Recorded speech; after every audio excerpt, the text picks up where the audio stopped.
誰だか知らないけど今日は天休日だよ。また明日に来て。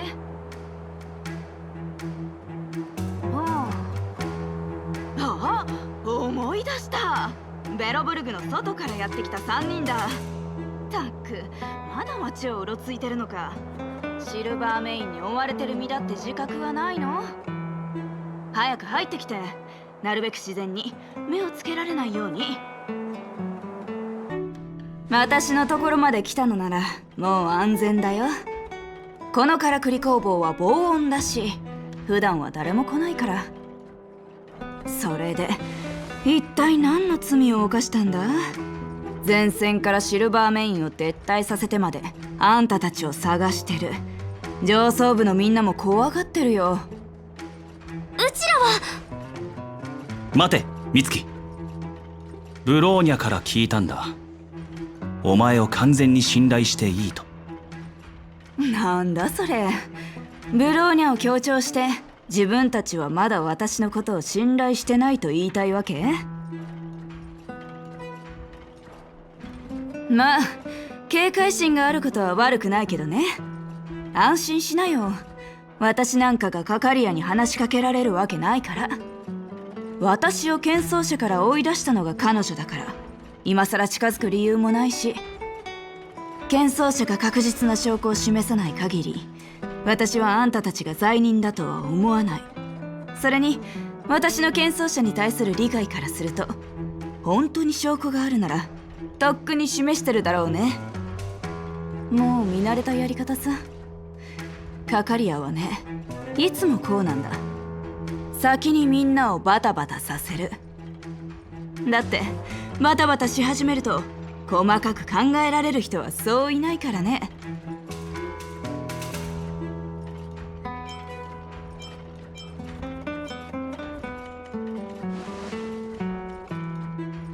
詳しいも何も昔は親友だったんだ。当然それもあいつが大守護者になる前の話だけど、今の私はこのからくり工房でポンコツを直して音楽をやって自由に生きてる。まああんたたちと情けない昔話をするつもりはない。さっきの話に戻ろう。行方不明になったブローニャが私を訪ねろって言ったのはきっと用事があるからでしょ。信じてくれても大丈夫。一回しか会ったことがないけど私の勘が教えてる。あんたたちは悪いやつじゃないって私の勘はよく当たるから。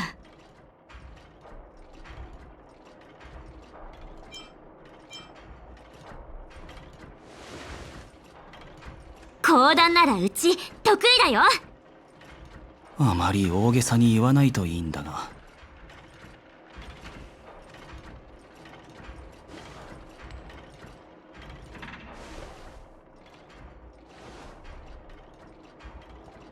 だからブローニャの情報がないわけだ。そんなことがあったんだね。下層部か。封鎖されてから人が上がってくることはほとんどなかった。そんな風になってるとは。あんたたちの話を信じるよ。そんな不思議な話作りたくても作れないだろうし。それにゼーレちゃんがその証拠になる。正確ね。私を訪ねてきた理由が分かった気がするよ。私は喧騒者の一人だった。研究部にいた頃の仕事が性格を研究することだったんだ。喧騒者じゃなくなったのにまたこの言葉を聞くことになるとは。いいよ、知ってることを全部教える。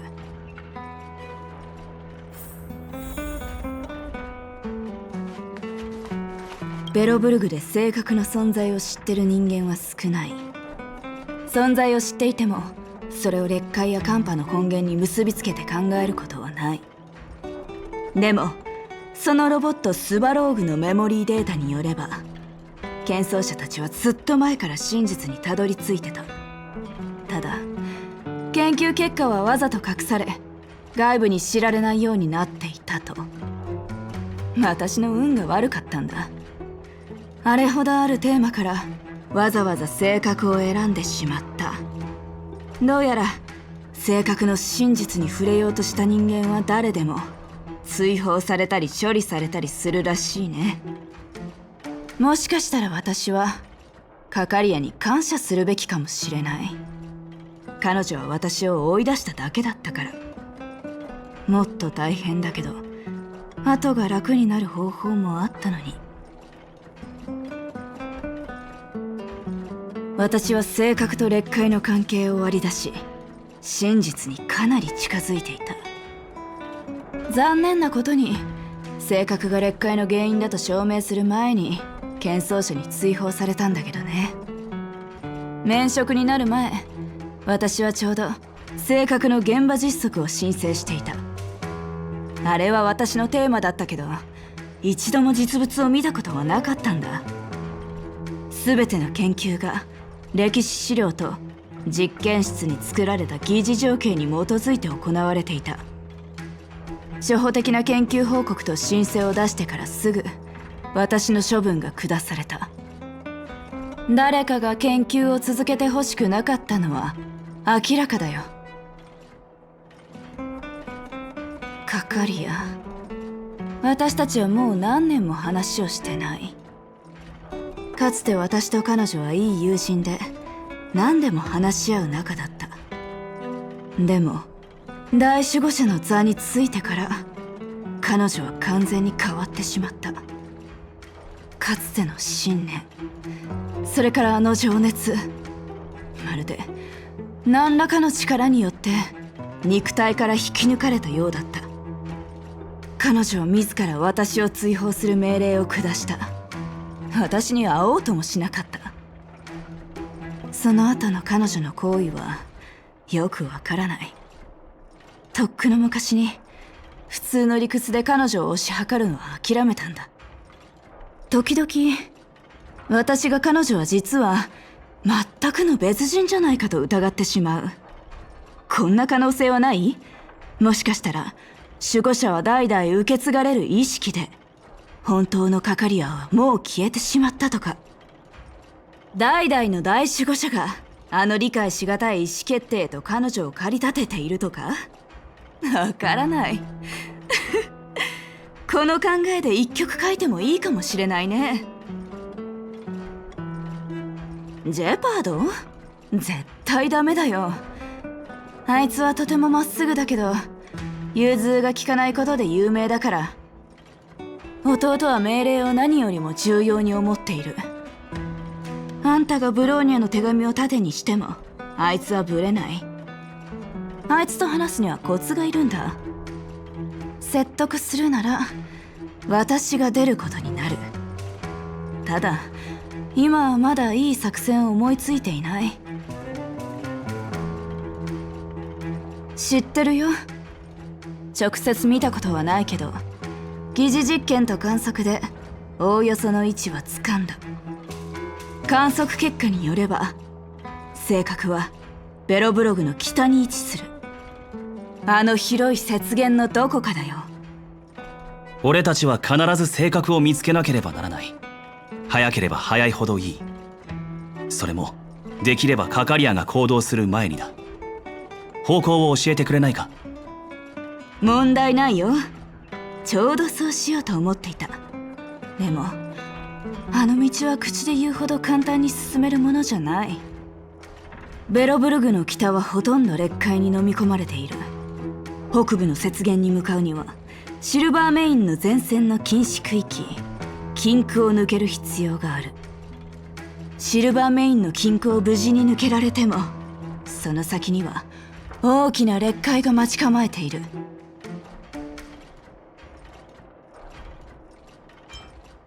そう。しかもあんたたちが言っていた地下の町とは違って本当にバラバラに分断された生命がない劣化だ。どうやらうちら3人とゼーレじゃ足りない感じだね。地下に戻って遅延に合流してもらうようにお願いする。時間が許してくれないだろう。そんなに悲観しなくても大丈夫。研究員時代によく北部をうろついていたから前線の兵士たちとはかなり親しいんだ。堅くなに攻めるのがダメなら賢くやった方がいい。こうしよう。私があんたたちを連れて行く。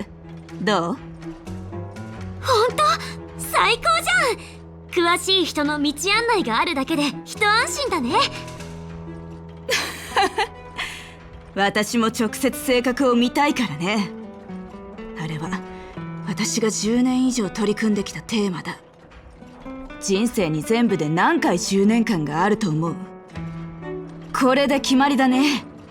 善は急げ。準備ができたら出発しよう。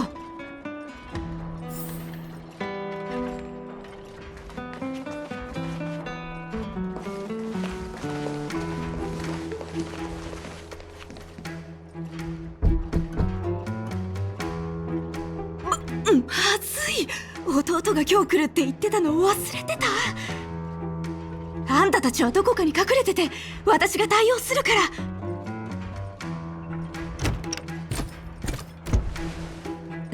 ジェパード来たんだ。前線が緊張してるから来ないと思ってたよ。幸いなことに最近はモンスターの攻撃も落ち着いている。一旦町に戻って用事を済ませ、後で前線に戻るつもりだ。これは前にも言っただろう。あ、もうそうだね。確かにそうだった。姉さん、様子がおかしいが何かあったのか？いや、大丈夫。どうしてそう思うんだ？いつもは僕の名前を呼ばないだろう。あんたはずっとみんなの前で私が弟と呼ぶのを嫌ってたじゃない。私もそうだなって思って。普段はやっぱり名前で呼んだ方がいい。そうでしょ、弟？好きなように呼べばいい。姉さん、今日は仕事で来たんだ。砦の装置が故障した。部隊の技師じゃ手に負えない。姉さんに見てもらう必要がある。なんな思考が凝り固まったやつらじゃ私の設計を理解できないのは当然だよ。何か大事かと思ったじゃない。ここに置いといて、私が直すから。すまない。感謝する。私に遠慮してどうすんの？そうだ、町で突然戒厳令が敷かれたのは何かが起きたから？それは僕が受けた命令は外部には漏らせない。ジェイちゃん偉くなったんだね。庶民のお姉さんには言えないってわけ。やめてくれ。分かった。僕が言わなくてもどうせペラシカンが教えるだろう。昨晩ブローニャ様が突然現れ、クリフォド城に入っていったんだ。誰にも声をかけずに。大守護者様は以前の3人の侵入者が劣界に落ちたのではなく、ブローニャ様の後を追って行政区に戻ったのではないかと疑っている。だからあのお方は町全体に戒厳令を敷き、疑わしい者を逮捕するよう命じたんだ。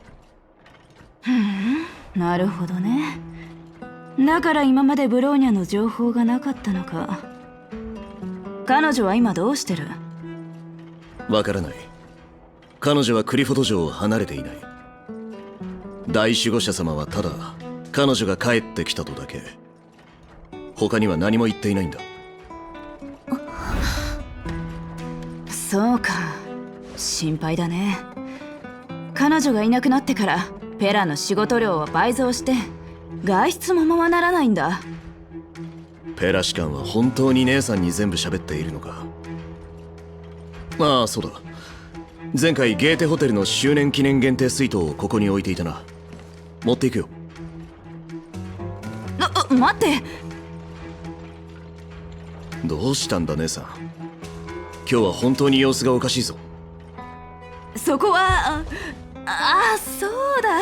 以前あんたが育ててた花を大量に枯らせたでしょ。この間部屋を掃除した時にそれを全部そこにまとめて置いておいたんだ。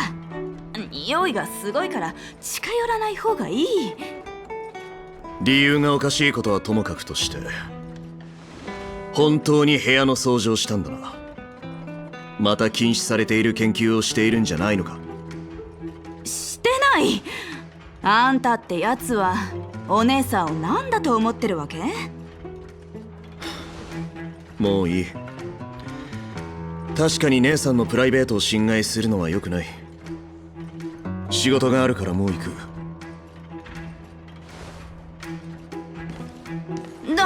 ちょっと待って。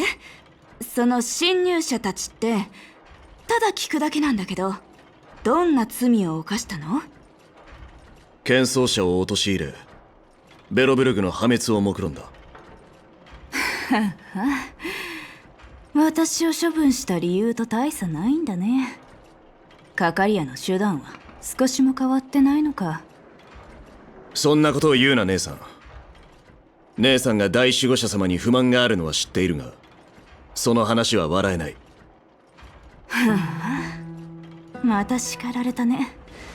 分かった、弟。気をつけてね。次は私とペラの練習を見においでよ。時間があれば行こ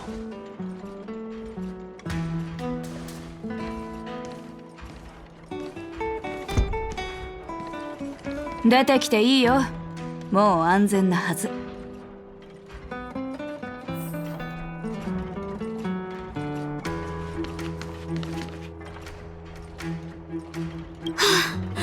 息が詰まりそうだった。ドラマみたいな超展開だったよ。弟が水筒を取りに行こうとした時、本当に心臓が飛び出るかと思ったんだから。ブローニャが危ない。ダメよ、彼女を助けに行かなきゃ。私たちだけでクリフォト城に乗り込むつもり？その考えは諦めて。ゼーレちゃんがどんなにすごくても、あんたが死にに行くのを黙って見送ることはできない。安心して。カカリアがブローニャに危害を加えることはない。人の心は変わりやすいけど、少なくとも私はこの点に関しては自信を持ってる。ブローニャも似たような話をしていたわ。本当に理解できない。あんたたちはカカリアに反抗しながらも、ある面では彼女を信じている。さっき試してたんだけど、結果は見たでしょ。動かぬ証拠がない限り、弟は絶対にカカリアの命令を疑わない。先に弟を探そうとすれば、計画は絶対に水の泡だよ。ほら、シルバーメインの禁区に行こう。先に性格を見つければ、カカリアはあんたたちをどうにもできない。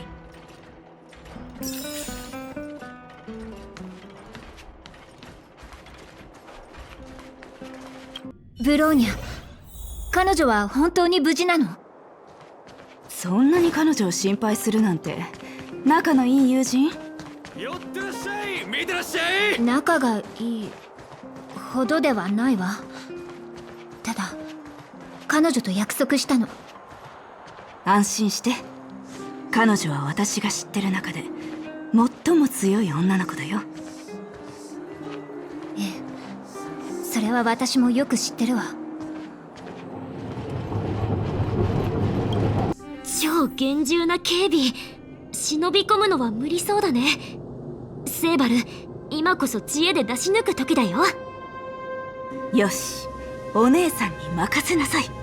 ちゃんとついてきて。バレないようにね。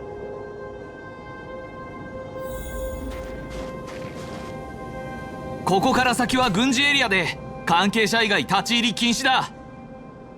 待て、あなたはセーバルさんですか？お久しぶりです。よ、フランツじゃない。久しぶり。どうしてまだ入り口の見張りをしてるの？それは答えられないですよ。セーバルさんは相変わらず鋭いですね。こんな遅くにどうしてこちらに？後ろの方たちは？弟から禁区のエネルギーパイプが故障して結構深刻だと聞いたんだ。下請けの修理者は信用できないらしくて、私がただ働きに来たわけ。この人たちは私の助手で、ここにある設備を全部点検するつもりなんだ。パイプに問題があるとは聞いていませんが。これは技術部門の問題だ。門の守衛が知ってどうする。ほら早く中に入れて。深夜に暖房供給に問題が起きて人が投資したら責任が取れるの？いえ、取れません。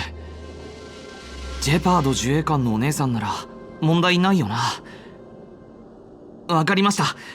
これは臨時の訪問証です。なくさないように。出る時に返すのを忘れないでください。ありがとうフランツ。機会があれば弟に昇進させるよう口添えしておくよ。やめてください。ジェパード長官はそういうコネが大嫌いなので、俺のことは何も言わないでください。それが一番助かります。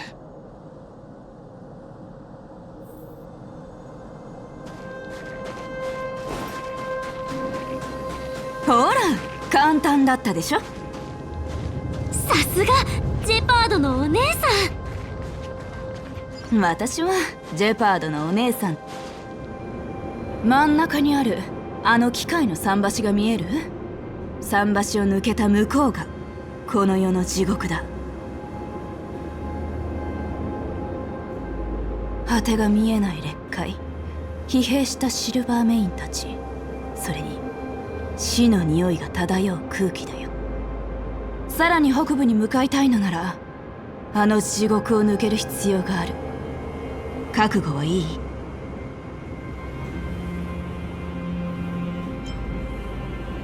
その通り、かっこいいセリフじゃん。じゃあ行こう。まずは橋を渡る方法を探さないと。私はこのタイプの桟橋の基礎ロジック作成に参加したことがある。複数の端末を組み合わせて制御してるはず。探してみよう。ジェパードはいつも前線にいるの？そうだね。急にどうしたの？こんなに危険なのに心配にならないの？あいつはランドゥー家の人間だよ。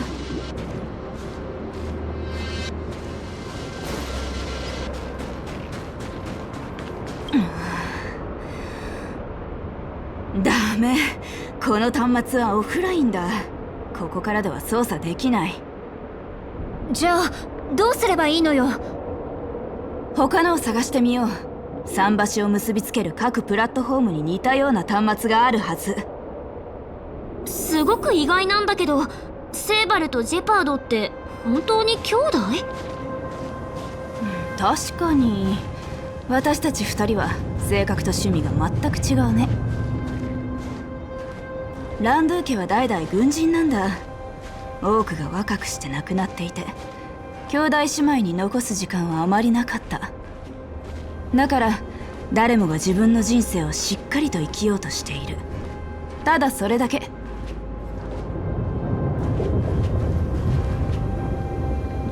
ダメ、起動できない。端末へのエネルギー源が誰かに遮断されているみたい。いや、そうじゃない。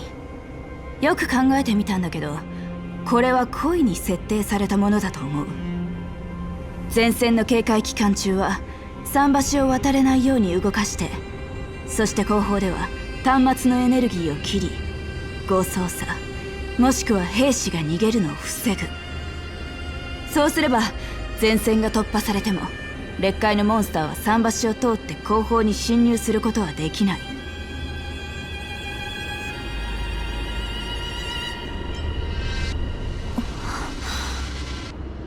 ブローニャが言っていたのは本当だったのね。確かにシルバーメインはベロブログを守るために命を懸けている。ただの憶測だよ。でも十中八九そうだと思う。弟は言ってた。劣界のモンスターに対抗するためには極端な手段を選ばざるを得なかったと。前に進もう。2つの端末がどちらも起動できないのなら元になっているエネルギー装置を見つけないと。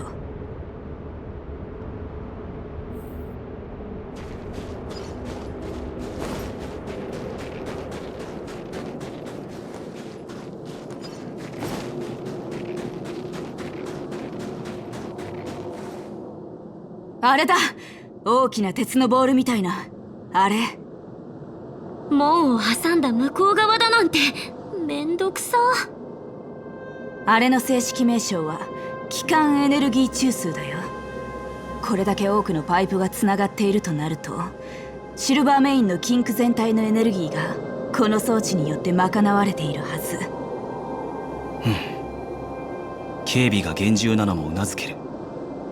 1台で全部賄う？絶対に問題が起きるわ。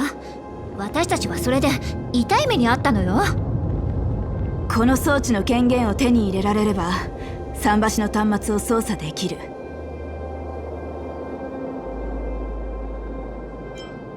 だから門の守衛に緊急点検に来たって言ったんだよ。後方だけじゃなく前線にも点検が必要な設備があるはずでしょ。なるほど、さすが。適当に言ったのかと思ったよ。行こう。あの兵士に入れてもらえるかどうか聞いてみよ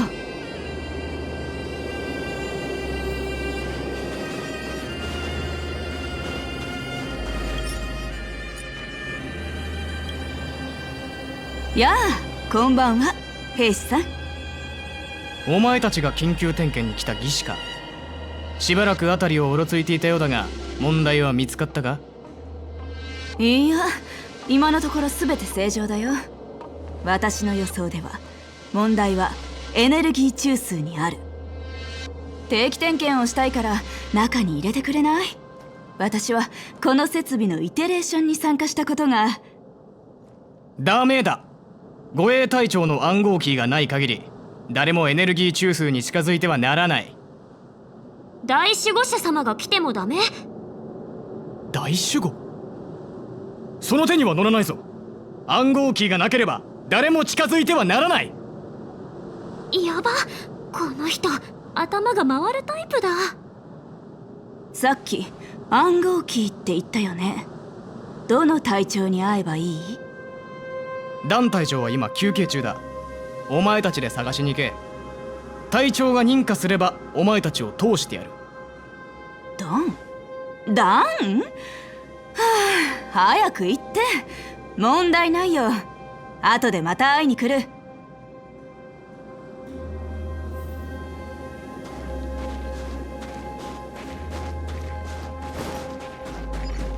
セーバル、ダンって人知ってるの？そうだよ、古い知り合いなんだ。彼は話がわかる人だから私が説得してみせる。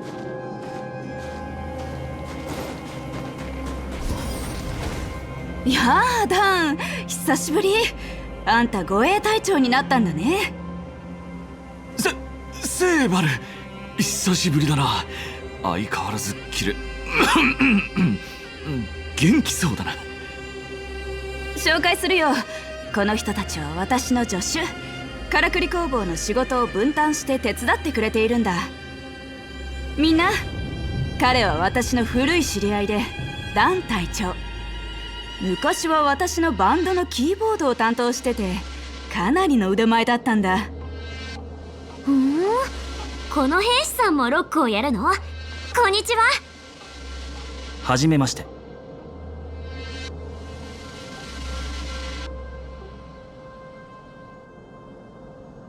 ああ、こんにちは。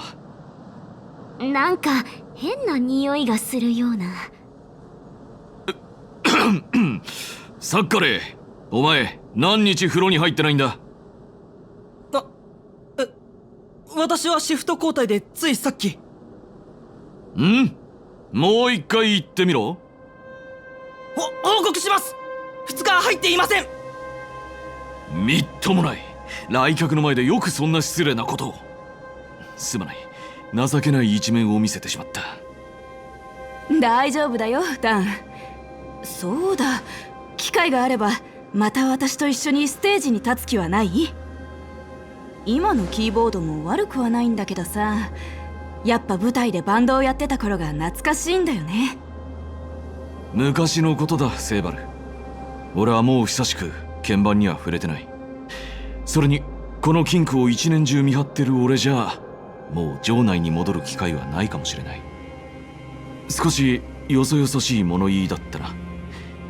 それで俺に何の用だ？何も問題がないのなら早く帰った方がいい。ここは安全じゃない。パイプは全て点検したけど問題はなかった。基幹エネルギー中枢だけまだ点検してないんだ。あそこの衛兵から聞いたんだけど暗号キーが必要らしくてね。手伝ってくれない？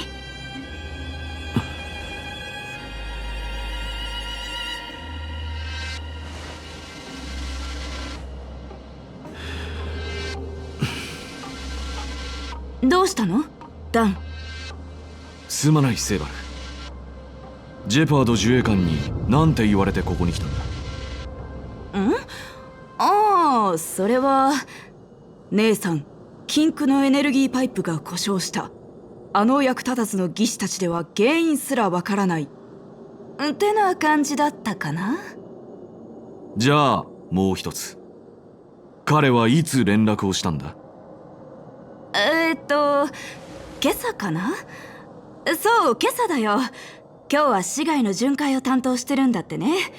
依頼するために私のところに立ち寄ったんだよ。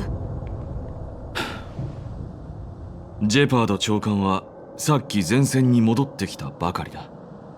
俺がもう一度彼に確認しようか？待って待って、もう戻ってきてるんだ。嘘でしょ。少し前までは城内にいたのに。セーバル、お前はずっと変わらないな。嘘をつくのが下手だ。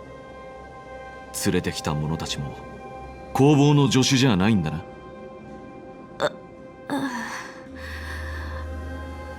セーバル、手伝いたくないわけではない。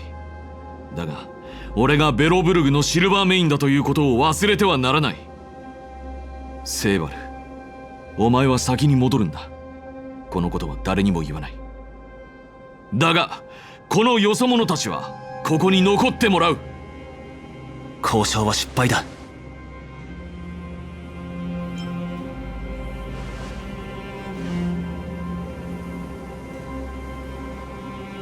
私があんたたちをここまで連れてきたんだから一緒に戦うよ。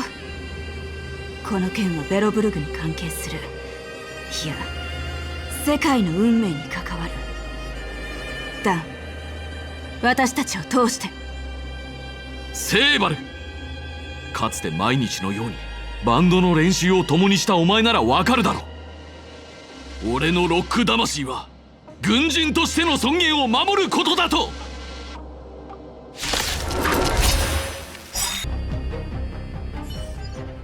セーバル、どうして？ダン、ごめんね。少し眠っていて。ただ一時的に気を失っただけだ。心配ない。頑固なやつ。でも強かったわ。遅延に足りないのはこういう人よ。見つけた。これが暗号キーだ。気づかれないうちに行こう。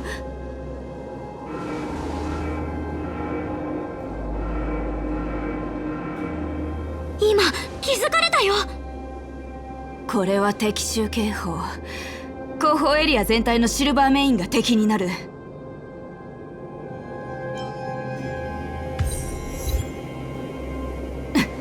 ここまで来たんだから、たとえ腕が折れても足がもげても性格をこの目で見てみせる。行こう。エネルギー中枢のところに戻ろう。邪魔するやつは目に物を見せてやる。暗号キーを彼が持ってるって分かってたら、私一人で忍び込んで持ってくればよかったわ。後悔先に立たずだよ、ゼーレちゃん。機械の桟橋が起動すれば遅かれ早かれ気づかれる。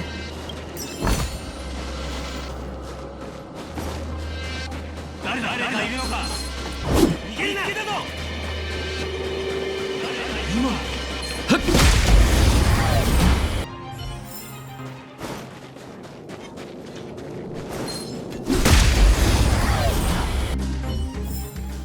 自分の意志で結末にたどり着いてみせる。やった。ありがとうダン。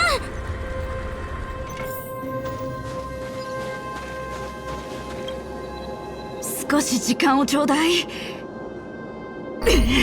誰がこのシステムを設計したの？どうしてこんなに複雑なわけ？緊急消防拡散システム、絶対これじゃない。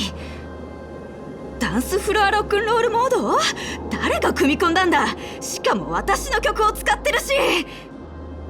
機関桟橋制御端末見つけた。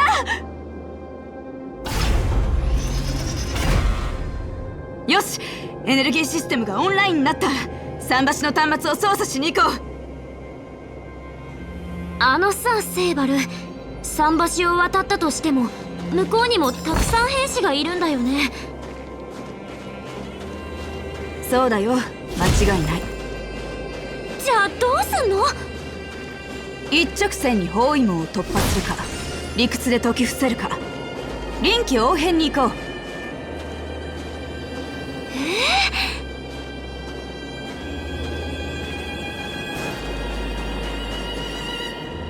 気をつけて、前にでかいのがいるわ。他に道はない。正面から応戦するしかないみたいだ。私たちはスバローグにも勝ったんだから、あんなの取るに足らないわよね。行くわよ。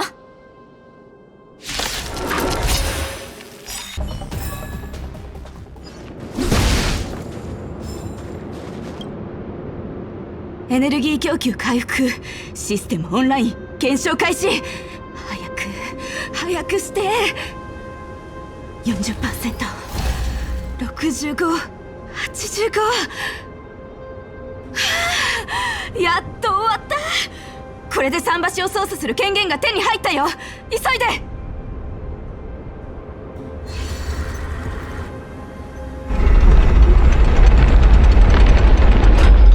で。よし、進もう。前線に向かおう。大丈夫なのか？弟もそこにいるんだろう。多分ね。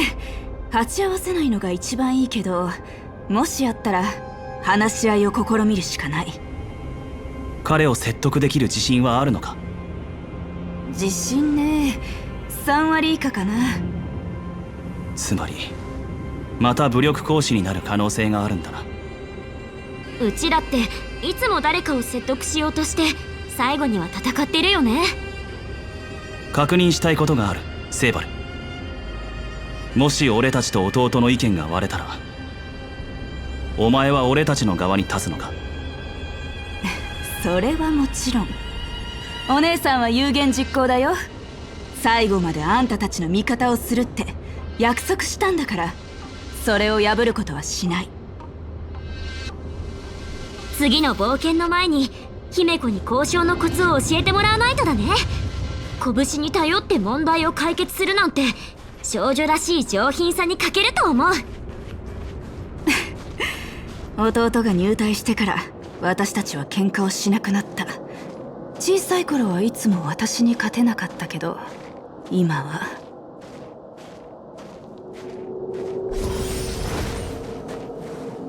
姉さん、本当に姉さんだったのか？待って、ジェパード、聞いて。保証から報告を受けた時、何かの誤解だと思っていた。侵入者が姉さんを人質にしているのかもしれない。姉さんの侵入とキンクの警報は無関係なのかもしれない。そう思っていた。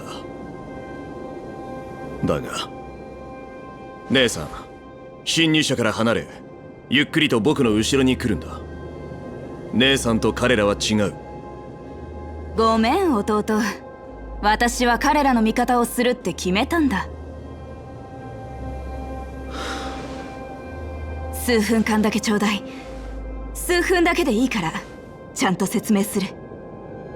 もういい、セイバル。ここがどこなのかよく分かっているはずだろう。ここはランドゥー家が最もよく知る場所であり、劣界に抵抗する最前線、ベロブルグの平和を守る中心的な要塞だ。ここにいるシルバーメイン、ここにいる全員がいつでも民たちのために犠牲になる覚悟をしている。ベロブルグのために血を流す準備はいつでもできている。だが姉さんは犯罪者を禁区に連れ込み、僕の仲間を傷つけ、エネルギー中枢を乗っ取った。ここまで来て未だに過ちを認めようとしない。ランドゥの名にふさわしいと思うのか？あんたはどうして私がここにいるかわかる？私たちは寒波を取り除き、劣界を封印する方法を見つけたの。それがこの世界が生き残る最後のチャンスかもしれない。それが本当ならどうして大守護者様に報告しない？どうしてこそ禁区に入り騒ぎを起こす？あんたにはわからない。私たちが真実に近づくのを阻止しているのはカカリアなんだ。姉さんとそこの3人は直接大守護者様に会っている。あのお方に考えを認められなかったからといって好き勝手にするのか？聞いてチェパード、劣界の誕生と蔓延は正確に関係がある。剣争者の記録にある隕石、それが。正確のことは知っている。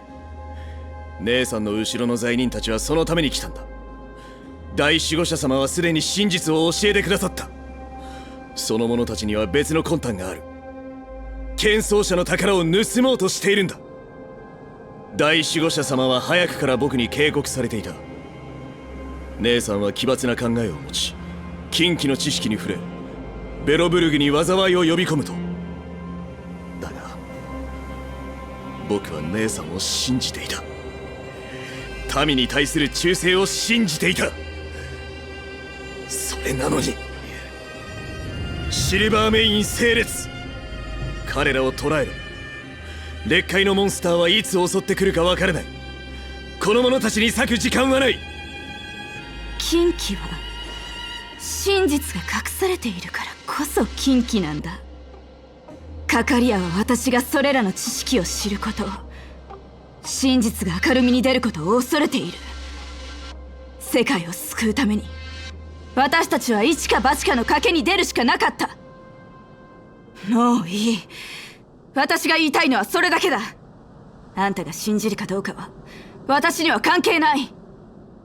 どうせあんたの姉は昔からわがままだ。嫌いな物事や人には反抗する。決めたことは最後まで突き通す。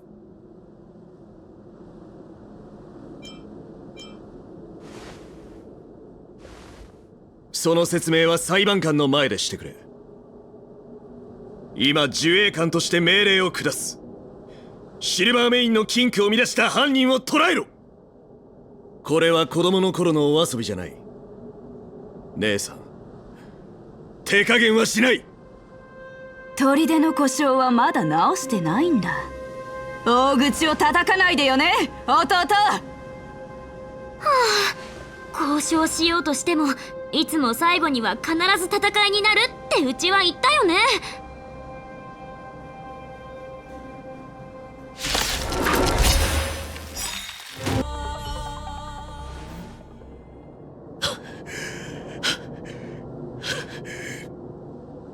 こいつ打たれ強いわ。こんなに手強い相手は初めてよ。なんかどうやっても勝てそうにない感じ。あいつは頑固だからね。討論だろうが喧嘩だろうが決めたことは死んでも譲らない。本当に可愛くない弟なんだから。もういいでしょジェパード。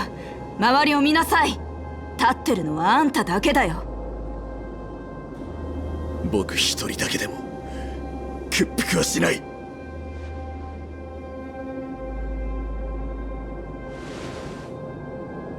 俺たちは力ずくでお前を制圧しようとは思ってない。そのような服従に意味はないからな。そうだよ。うちらの目的とあんた、セーバル、ブローニャの目的は同じ。みんなこの世界を守ろうとしてる。それは相互なんじゃないの？敵対する理由なんてないじゃん。ジェパード、弟、ここまで来たんだからそろそろ柔軟性を身につけない？たとえよそ者のお友達を信じられなくても私を信じてよ。あ、もしかしてお姉さんの信用はもうそこを尽きたかなだったら少なくともブローニャは信じられるでしょ。ブローニャ様。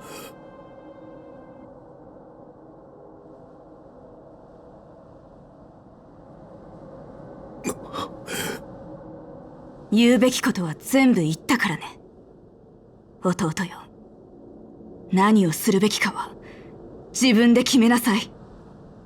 私はシルバーメインの守衛官で、大守護者様の命令を遂行するのが責務だ。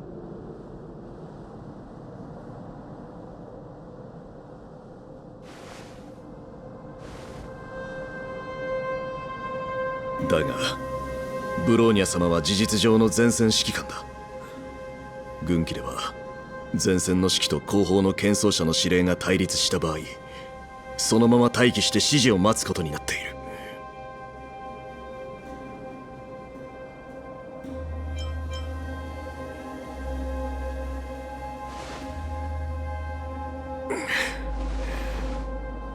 シルバーメインにとって大守護者様の命令は至高で絶対だ。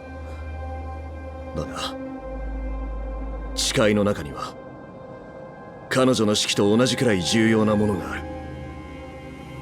ベロブルグのみんなでしょ。民を失えばシルバーメインも存在意義を失う。劣界のモンスターとの戦いは孫悟のためだ。だが君たちとの戦いは今は何のためかわからない。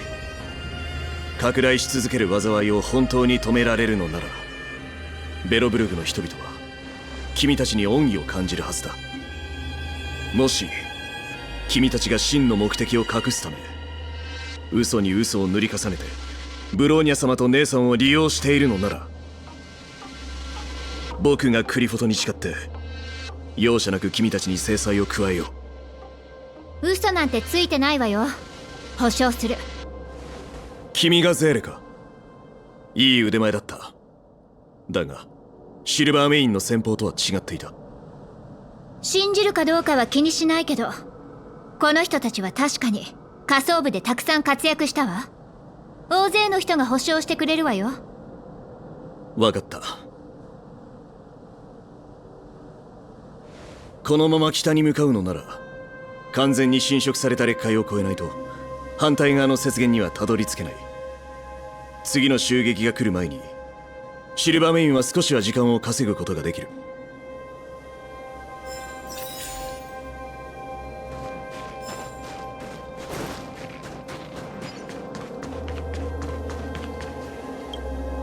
キンクの門が開けば向こう側のモンスターたちが一斉に押し寄せてくる。シルバーメインにできるのは可能な限り敵を足止めし、君たちのためにわずかな時間を稼ぐことだ。だが君たちが前線を突破した後は僕たちに手伝えることはない。北部の劣界がどのような場所なのかは君たちが直接確かめるしかない。覚悟はいいか？分かった。武器はしっかりと握るんだ。きっと厳しい戦いになる。シルバーメイン、命令だ。門を開け。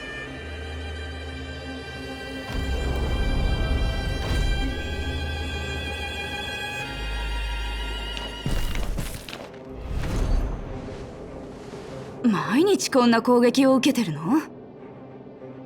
ああ、見慣れる程度にはな。シルバーメイン、隊列を組め。シルバーメインに借りを作るなんてごめんよ。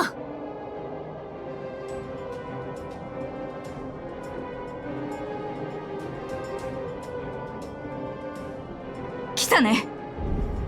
迎撃準備。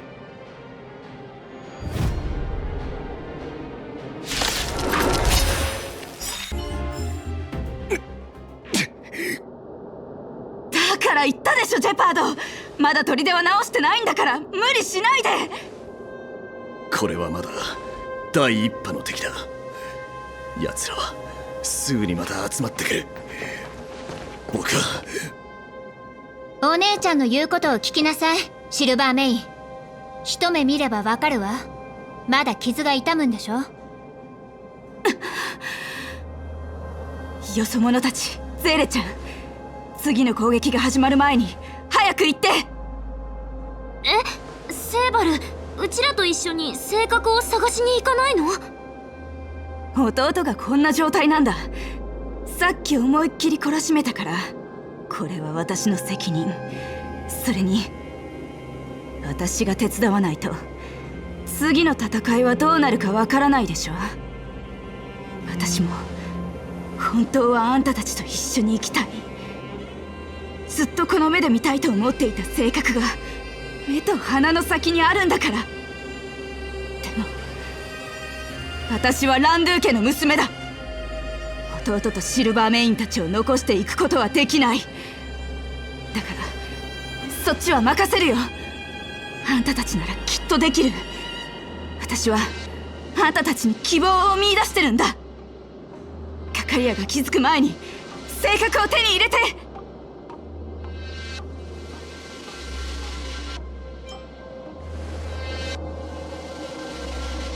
性格がどんな見た目か写真を撮るの忘れないでよね。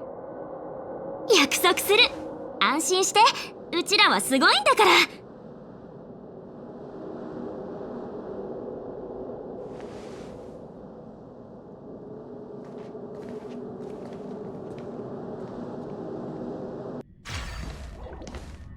劣界の活動が活発になっている。ヤリーロ6に何か変化が起きているだろう。俺たちは動かなくていいのか、姫子。3人を信じましょう。これは彼にとって初めての開拓任務よ。多少のストレスや波乱がなければ青春の思い出にはならないわ。退屈なのベルト？あんたの気持ちはわかるわ。でも私たちにはまだまだ機会がある。今回の冒険の思い出はあの3人に譲ってあげましょう。君は彼らが安全だと判断している。そうだな。ええ、アイオンや指令レベルの虚数反応はないわ。安心して。若者の部隊に私たちが割り込んではいけない。できるのは後方支援ぐらいかしら。ここがジェパードの言っていた劣界なの？外縁通路が受けた侵食とここを比べたら天と地ほどの差があるな。セーバルは性格はベロブルグ北部の雪原の中に隠されている可能性が高いと言っていた。そこへ行くにはまずこの迷路のような劣界の出口を見つけなければならないようだ。あのさ、ここなんか不気味じゃない？さっきからずっとたくさんの目に見られてるような気がするんだけど。ここ嫌な感じね。鳥肌が立つわ。皮膚の下で虫が張ってるみたい。今の俺たちには案内人もいなければ正確の位置を示してくれる観測手段もない。慎重に進むしかないな。だが悲観する必要はない。劣界の汚染が強ければ強いほど根源に近づいている証拠だ。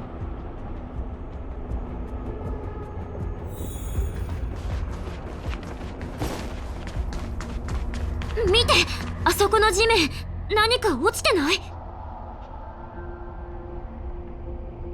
これはブローニャの。そうよ。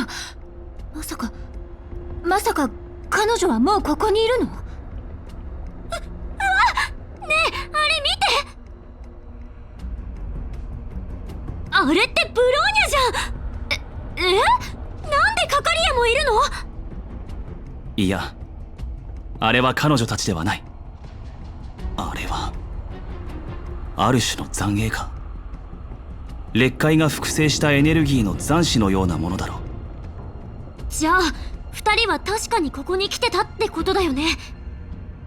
どうやら2人はあっちの方向に向かっていったみたい。ちょうどいいじゃない。道案内がいなくて悩んでたところよ。私たちも行きましょう。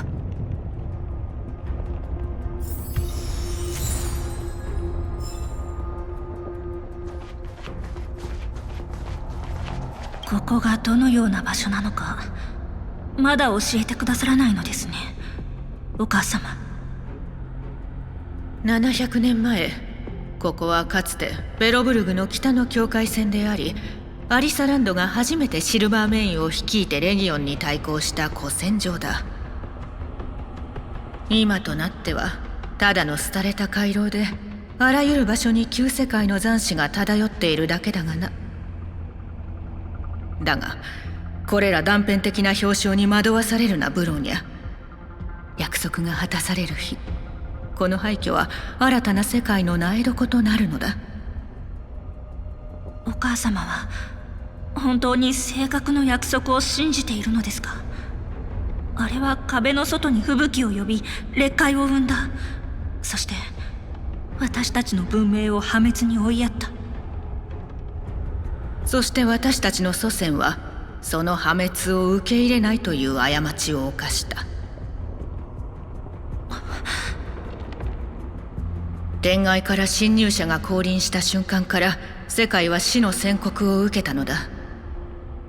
だが性格は私たちに一筋の希望を与えてくれた。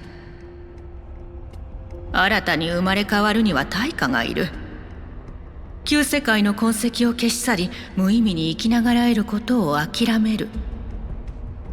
これが性格が示す対価だ。約束が果たされたら、ブローニャ、私たちはもう生涯をかけてこのハイドを守る必要がなくなる。貴様と私はハイドから新たな世界が誕生する瞬間を目撃することになるだろう。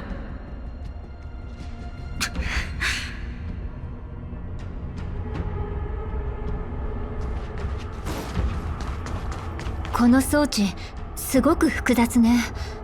彼女たちはどうやって入ったのかしら。やっぱそう簡単に行くわけないか。そうだ、さっきの空き地にエネルギー中枢に似たものがあったよね。戻って調べてみようよ。この門と関係があるかもしれないし。俺は裂塊深部のものに何度も触れることには賛成できない。だが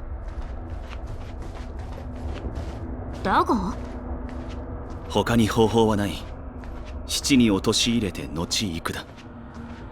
へえ、理性的な炭鉱でも冒険精神に妥協する時があるんだ。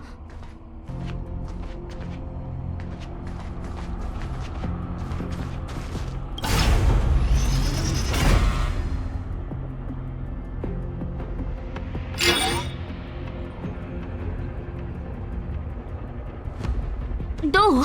装置は反応した？でも門はちっとも動いてないね。他にもあるんじゃないかしら。ああ、この装置の作成者が他の人間を簡単に通らせたくないのは明らかだ。引き続き他のエネルギー中枢を探そう。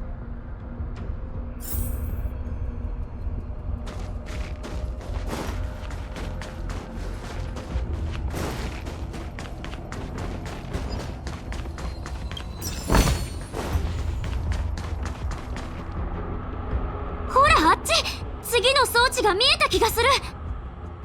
私にも見えた。行くわよ。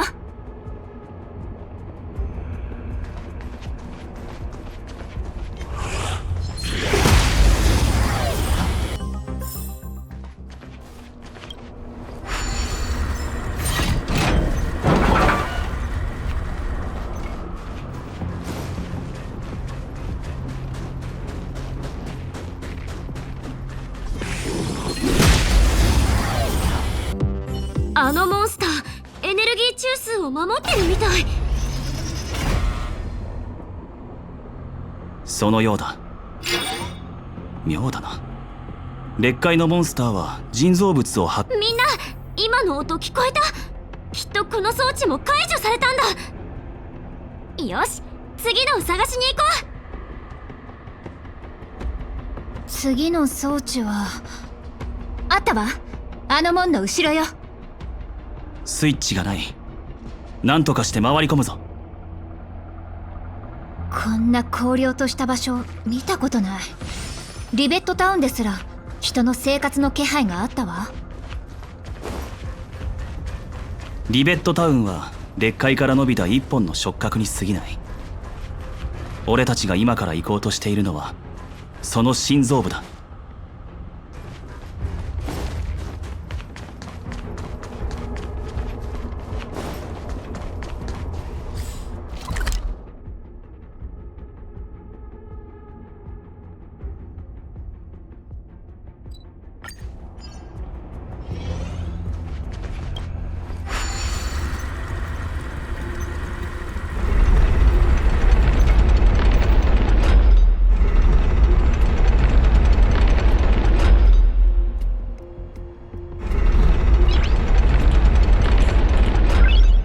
よし。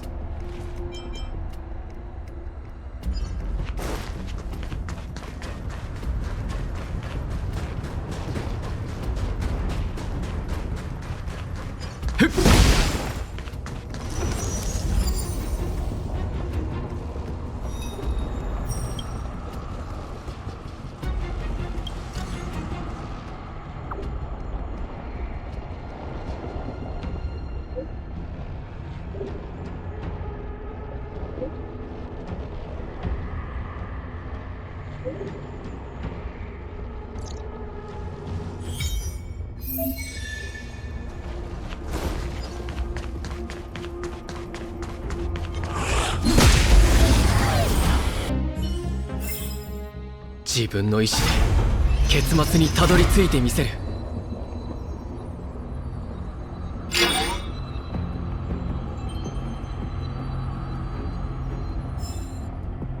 成功！この装置も無事解除。お前に一つ聞きたいことがある。前に言っていた夢のことをまだ覚えているか？今は目が覚めているのは分かっているが、夢の中の声を再現できるかどうか試してみてほしい。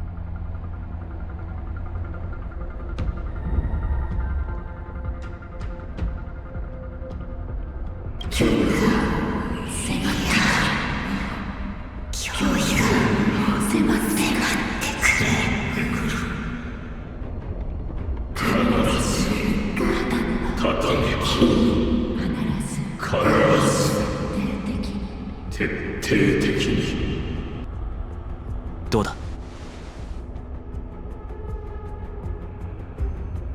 これは俺の推測だが、お前が聞いた声は性格が何らかの方法でカカリアに送ったメッセージかもしれない。お前にもそれが聞こえるのは、おそらくお前の体内にあるものがこの世界の性格と共鳴しているからだ。それって性格同士は離れてても通じ合うってこと？そんなの初耳なんだけど。これまで性格を体内に宿した人間はいなかったからな。じゃあ何？私たちは自分から罠に飛び込んでるってこと？そうだ。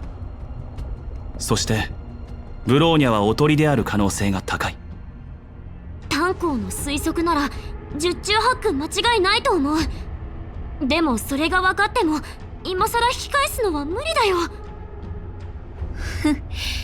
どうせ後戻りはできないんだし、カカリアに圧倒されないよう準備をするべきね。待ち伏せされてるから何？私は負けないわ。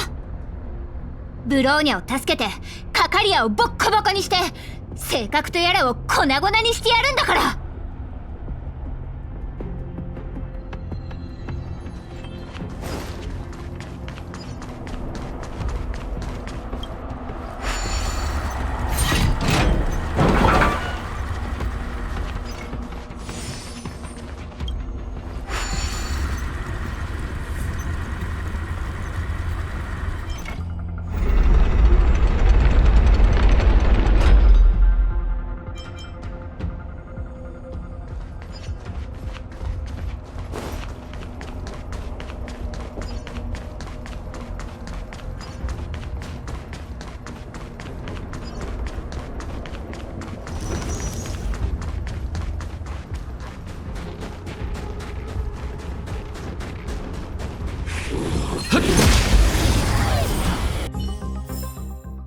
自分の意志で結末にたどり着いてみせる。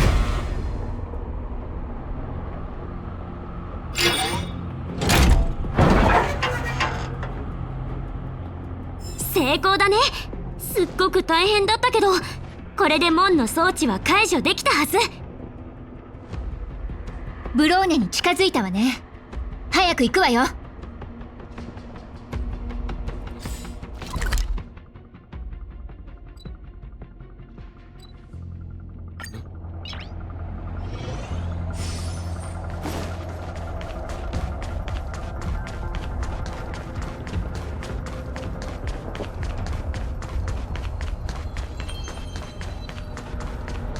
ここはまるで別世界だね。あそこの机と見張り台、ここにもシルバーメインが駐在してたのかな。そうだとしても長らく放置されている。また見たことないタイプのモンスターだ。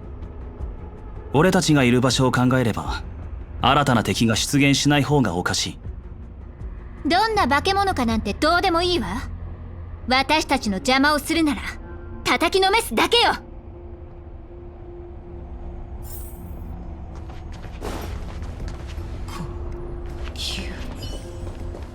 これ、この敵、これまでのモンスターと全然違かったね。劣界が生み出したものだって知らなかったら人間と戦ってるって勘違いしてたかも。見境なしに破壊行為を行う下等な劣界生物とはまるで違うな。自分の意志を持ち高度な戦術を使いこなしているように見えた。見て、ブローニャとカカリアの残影、二人もここを通ったみたい。え、それって正確に近づいてるってこと？おそらく北部の雪原にかなり近いところまで来ているのだろう。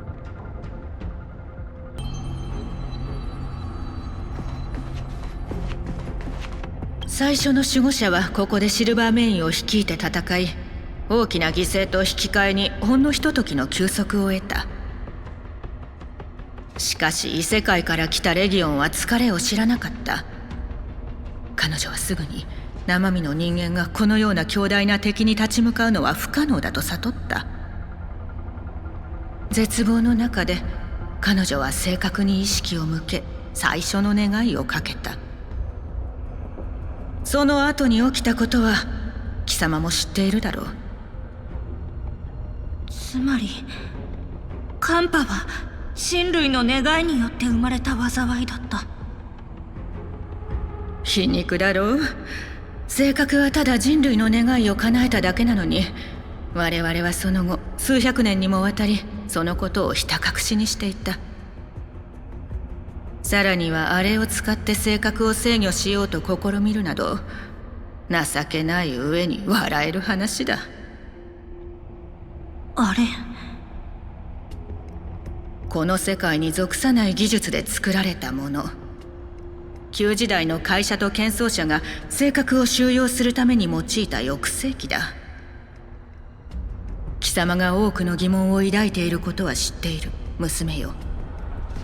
もう少し待って、すぐに全ての答えを得られるだろう。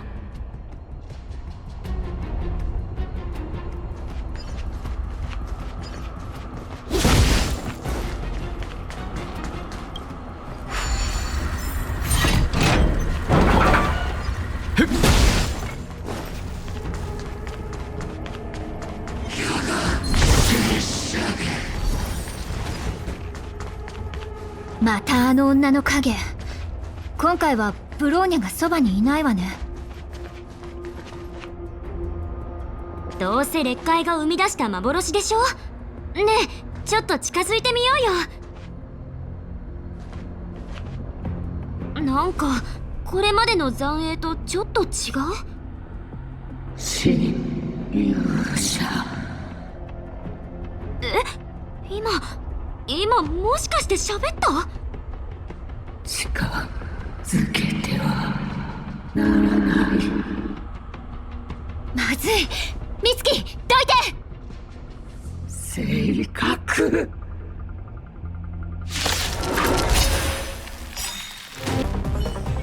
消えちゃった。あの階段、もう進める道はあれだけよ。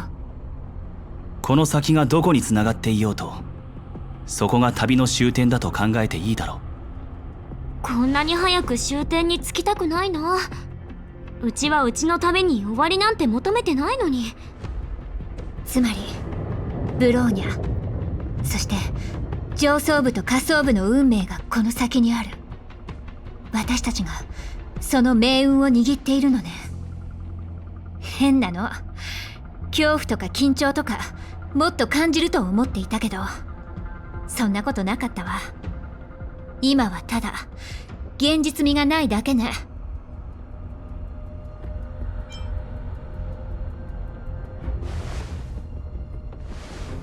実を言うと慣れるまでが大変なんだよね。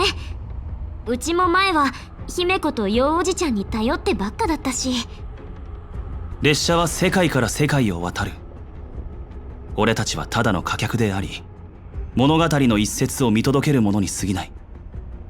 俺たちは常に世界の存亡を決定づけるような大きなうねりを避けてきた。だがどうしても避けられない時はある。つまりあんたの初めての開拓の旅は超ラッキーだらけだってこと。しんみりするようなことを言おうと思ったけどやめたわ。あんたたちとの冒険ならどんな困難も平気だって思えるのよね。そうだよ、楽しい冒険にはもともと制約なんてものはないんだから。困っている人たちを助けて信頼できる仲間を作って、ついでに何度か世界を救っちゃう。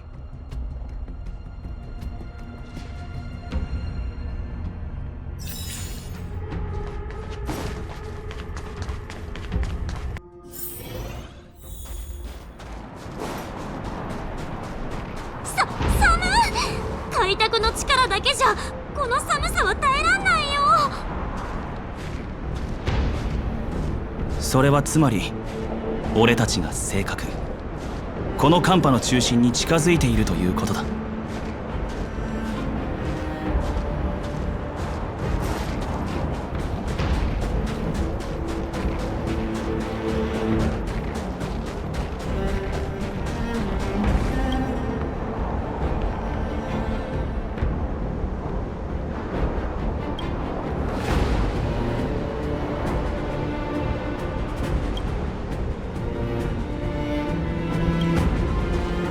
これは剣奏者が残した遺跡？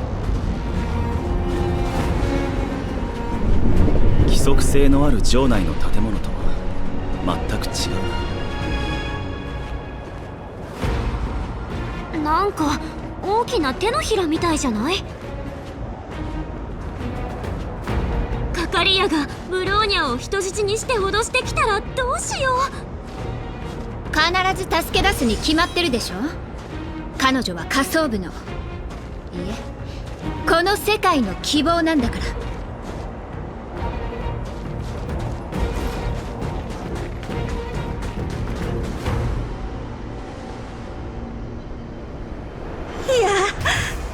やめて。抵抗するなブローニャ。共通の意志を受け入れるのだ。違う、これは私が望んだものじゃない。彼らが約束してくれた未来を見ろブローニャ。貧困、寒さ、苦しみのない世界、囚人のように生きることのない世界、私たちが永遠に守り続けることができる世界。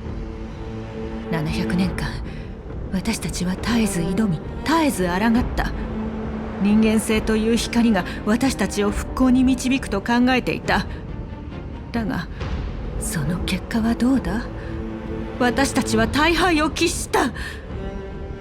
なぜ私たちは圧倒的な力を前にした時、その言葉に耳を傾けるよりも先に抵抗し耳を塞ぐことを選ぶのか。それこそが人間性の奥底に潜む消せない愚かさ、そして臆病さなのだ。それらを放棄し貴様を縛る鎖を解いてやろう。性格は人類を進化させ、かの方は洗脳はそこまでよ魔女。ゼーレ、やはり来たか。あの凄まじい吹雪で貴様らを葬れたと思ったのだが。甘いわね。あんたを倒すまで私たちは倒れたりしないわ。ブローニャ、あんたたちの間に何があったのかわからない。今説明されても多分難しい内容は理解できない。それでもはっきりしていることが2つあるわ。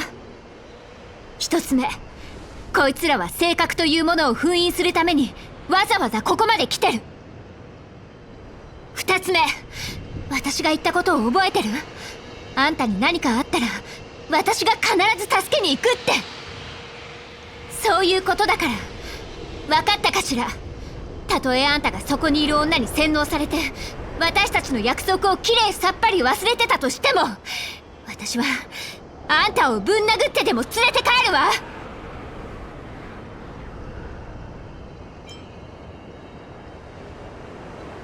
ゼーレ、それにみんな。もうよいか。貴様らには十分な時間を与えた。別れの時間をな。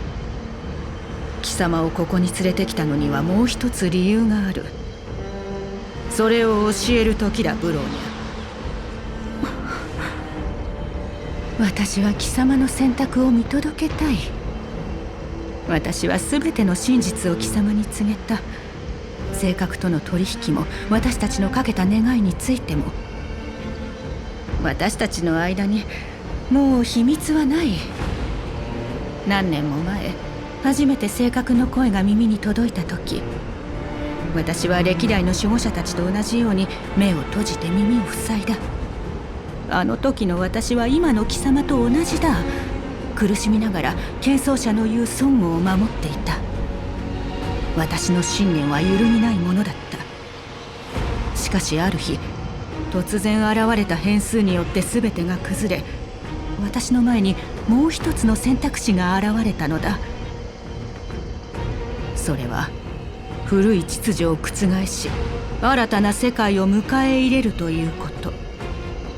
そしてそれはおぼろげでますます遠ざかる尊護よりもずっと現実的なものだった。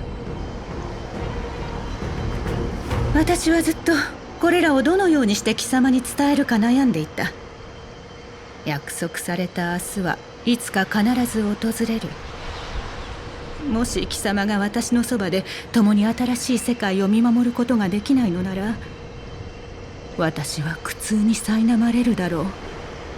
ブローニャ、決して消えない苦痛にな。貴様らには感謝すべきかもしれないな、よそ者。貴様らという圧力によって私はやっと自分の最後の弱点に向き合えた。ブローニャ、子供の頃から私の意志に従えと強制したことはない。いずれにせよ貴様には常に選択肢がある。これは昔も今も変わらない。選ぶがいい、娘よ。カカリア様、私を育ててくださったこと、そして選択の権利を与えてくださったことに感謝しています。でもごめんなさい、お母様。今この時はあなたのそばに立つことはできません。人間性の奥底にあるのは愚かさと臆病さであり、絶望的な状況は人間の心の闇を反映している。それはあなたの言う通りかもしれません。でも絶望的な状況の中で生きるために懸命に戦っている人たちをあなたは見ていない。私は彼らの中に光を見た。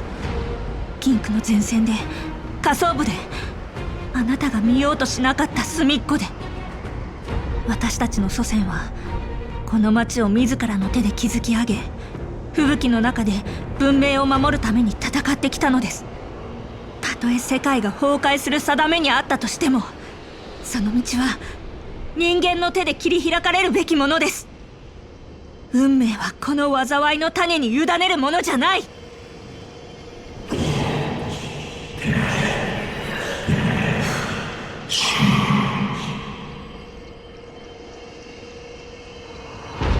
私たちは普通の人間から選ばれた守護者です、お母様。そして守護者の職務は人々が築き上げた世界を尊護すること。私たちは神でもなければ審判者でもありません。あなたは人間性を踏みにじり、同時に審判者と神を演じようとしている。こんなこと私は許しません。そうか、それが貴様の選択か。よくわかった、ブローニャ。残念だ。貴様がこの美しい世界を見られないことは実に残念だ。思想の束縛を解くことはできなかったのだな。知っていたか？本来貴様は新世界の母となるはずだったのだ。地面が揺れてる。何が起こってるの？まずい。この都市ベロブルグの運命はすでに定まっている。それは私たちの手の中で展開されるのだ。そして貴様らは新世界の礎となるがいい。古いものを壊さずして新たなものは作れない。大守護者として起動を命じる。造物エンジン。剣装者の古代ロボット、みんな気をつけて。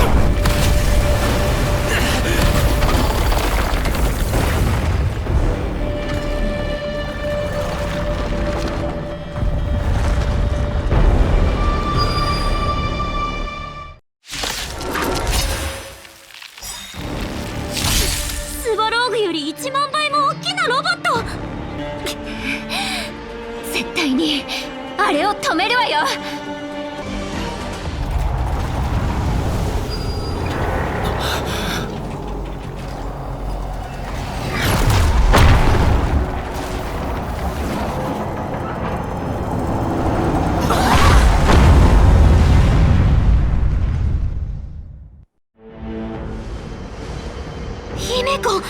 姫子じゃん。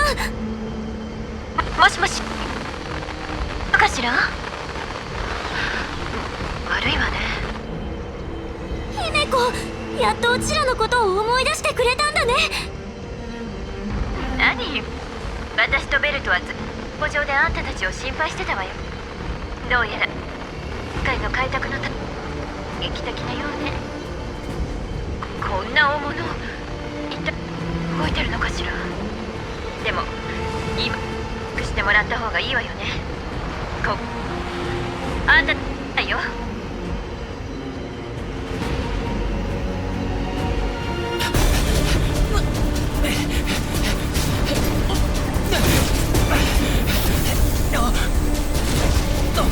私が援護する。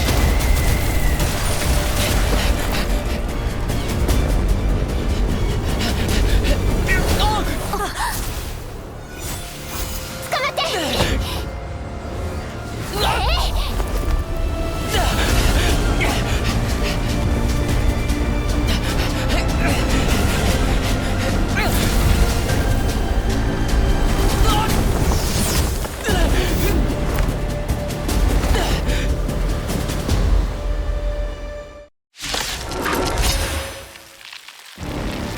これが神の力。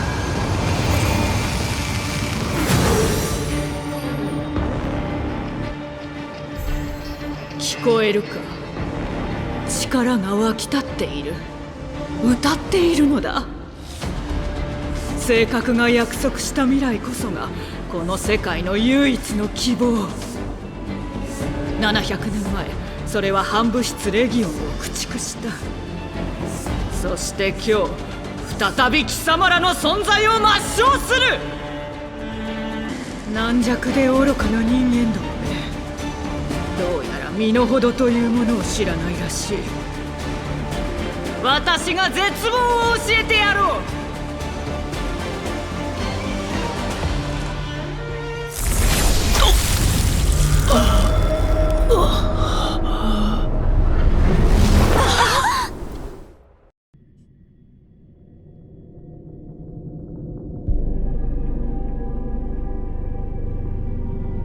ここは宇宙。俺はカカリアと戦っていたはず。どうしてここに？前回ここに来た時、ナヌークは俺をちらっと見てた。まさか。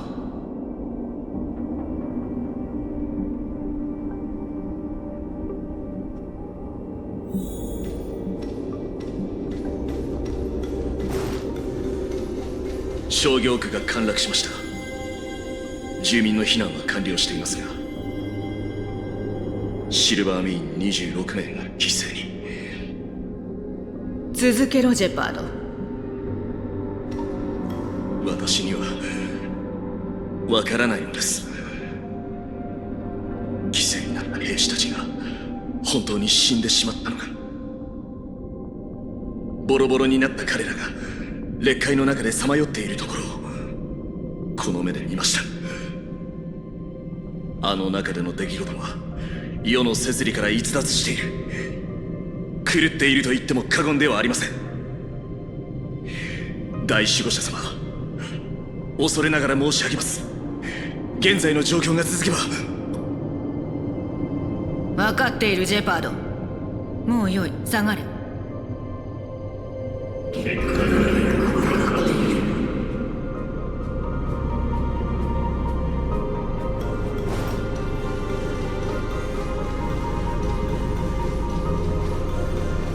何をためらってるのカカリア。あんたもずっと待ち望んでたんでしょ。この檻を出て自分の目で街を見てみなよ。これ以上私たちに失うものはある？先人たちの努力が、彼らが終えられなかった研究がついに実を結ぶんだよ。私に正体を一つ任せてほしい。きっと性格を見つけてここを救う方法を。冷静になれセーバル。冷静？何を言って。シルバーメイン、ミス・ランドゥを連れて行け。彼女は疲れているようだ。彼女の研究室を差し押さえ、全ての研究員を拘留するように。彼らが行っているのは違法な研究だ。どうして？カカリア、いつからそんなに冷たくなったわけ？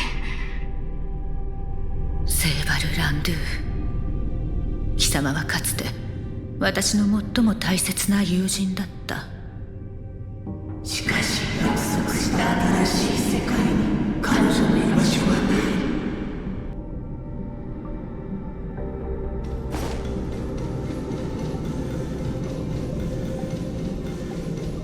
カカリア様、モンスターがこちらに押し寄せてきます。ここは危険すぎます。愚かで卑しい。はい、何かおっしゃいましたか？誰にも理解できない。私以外誰にも。彼らには目があり耳もあるというのに、見えない、聞こえない。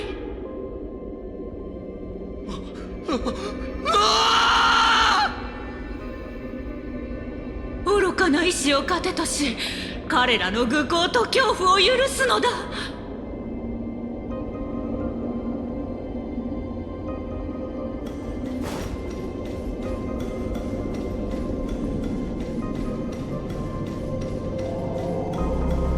お母様、やはり私には理解できません。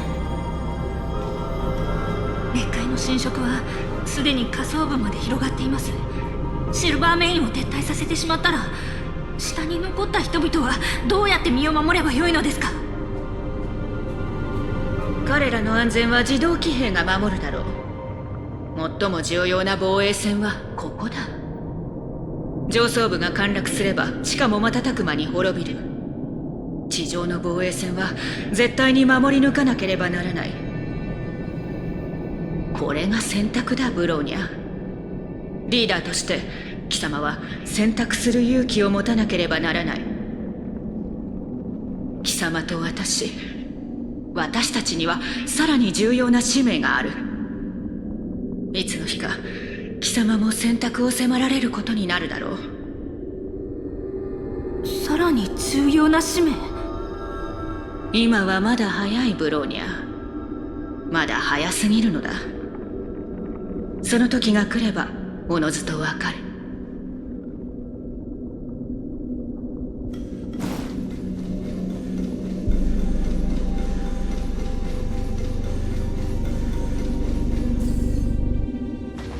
都市が泣いている。孫悟の力が消えている。最後の最後に私たちは正確の意志に抗いきれなかった。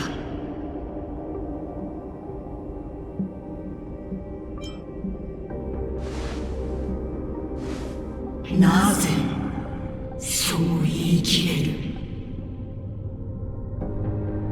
この700年間、熱海は刻々と広がり続けてきた。私たちが後継者に残したものは、信念でも富でもなく、果てしない絶望だけだ。損をすると誓った故郷が目の前で少しずつ消えていく。それは拷問以外の何者でもない。それに加えて、あの振り払うことのできない人の心を惑わすささやき。どんなに強い意志を持っていても揺らぐことは避けられない。遅かれ早かれこの日はやってきたのだろう。アイオーンの加護は私たちから離れる運命にあったのだ。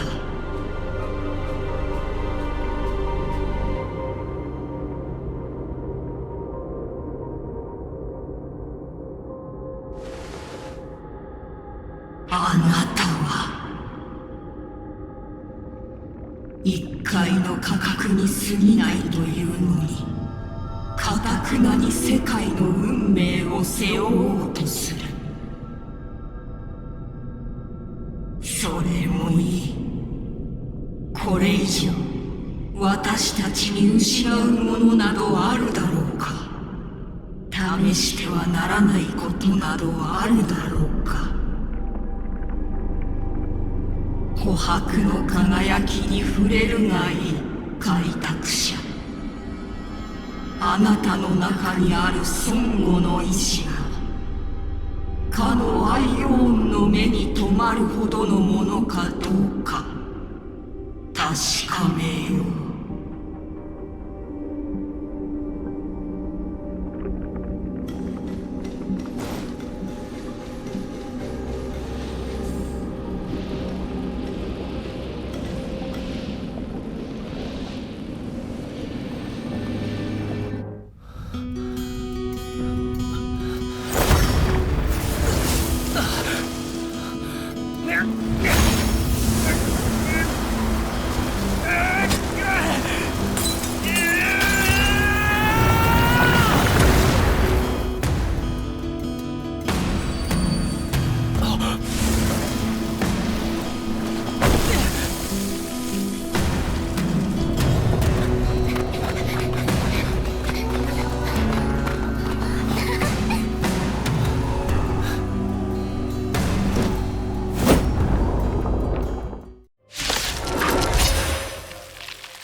滅ぶ運命だとしても、私たちは手を取り合い勇気を持って暗闇の中を歩いていく。いやいや、うちらがいる限りそんな結末は絶対にありえないから。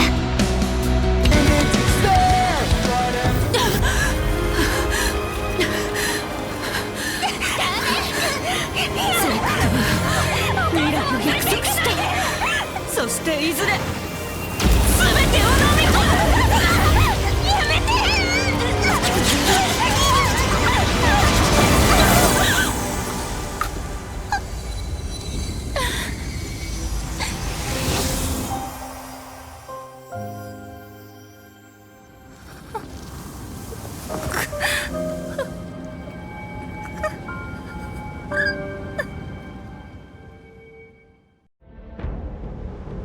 終わったわね。お母様、あなたは夢から覚めることはできましたか？今回の開拓本当に大変だったけど、タンコ、それにあんた、うちら見事にやり遂げたね。でも性格はどうしたらいいのかな。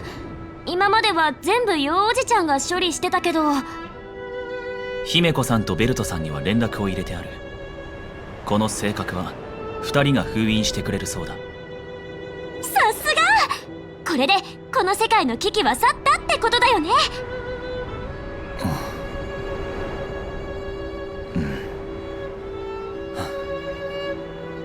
風雪激しく止まるはがたし。性格が封印されれば寒波は徐々に収まっていくだろう。だがこの世界の裂解は急激に広がることもなければ忽然と消えることもない。槍色6は確かに再生の可能性を得たが、それには時間が必要だ。ここから先は彼らの努力次第だろうな。みんなありがとう。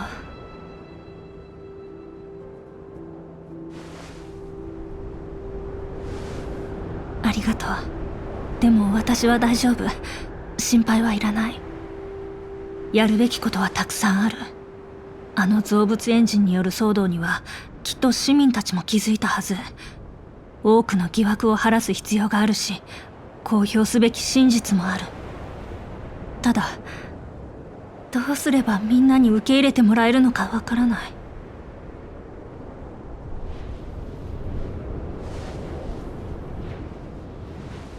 そんなことが本当に可能なの？お母様の真の目的を人々に告げ、700年も続いていた嘘を明らかにする。ダメ。それは絶対にダメよ。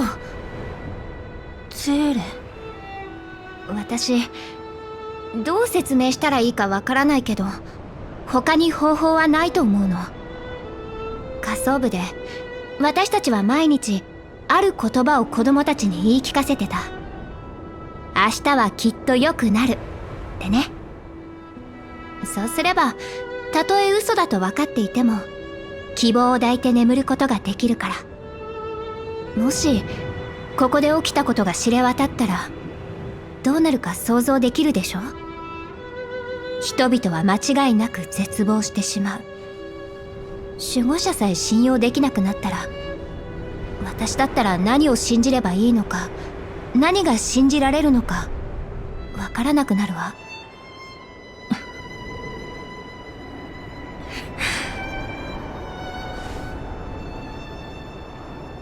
お母様はベロブルグを損護するために犠牲になった。天外から降り立った来訪者から彼女は性格の秘密を知らされた。そして彼女は初代大守護者であるアリサランドが性格を破壊できなかったことも知っていた。それでも彼女は人間の想像をはるかに超えた力に挑むことを決意した。そうして大守護者カカリアは自らを犠牲にしてベロブルグを危機から救った。今からこれが真実になる。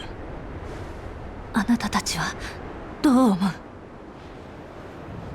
それならまだ孫悟の希望はあるわね。合理的だな。少なくとも嘘だと反証するのは極めて困難だ。うして嘘をつかなきゃいけないの？よくわかんないからパス。うちはやっぱり本当のことを言う方が好きだもん。でもみんなの言うこともちょっとは理解できるよ。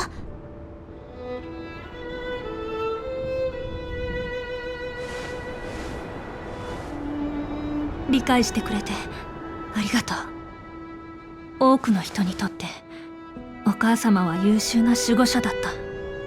真実を残したいのなら過ちも狂気も邪悪も夢も全て私の記憶の中に留めて私が背負えばいい。大守護者の責務を受け継ぐ以上、私は甘い幻想を捨て去る必要がある。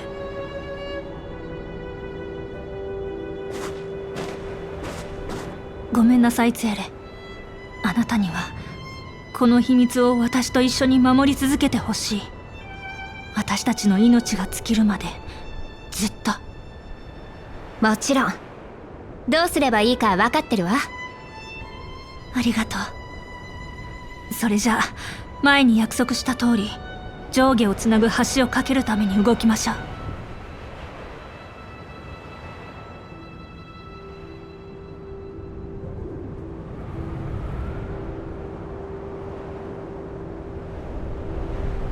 ゼーレ、あなたは性格が封印されたことを下層部のみんなに知らせてくれる？もうすぐ封鎖は終わると、自由に呼吸できるようになると伝えてほしいの。ええ、私に任せておいて。きっとあなたも首を長くして待ってるはずよ。あなたが取り継いでくれるなら私も安心して行政区に戻れる。ジェパード守衛官とセーバルさんに伝えないと。ちょっと大丈夫？どうしたのブローニャ？どこか具合が悪いの？私は大丈夫。早く動かないと。でもすごく苦しそうだよ。どうしよう。あんた何か考えはない？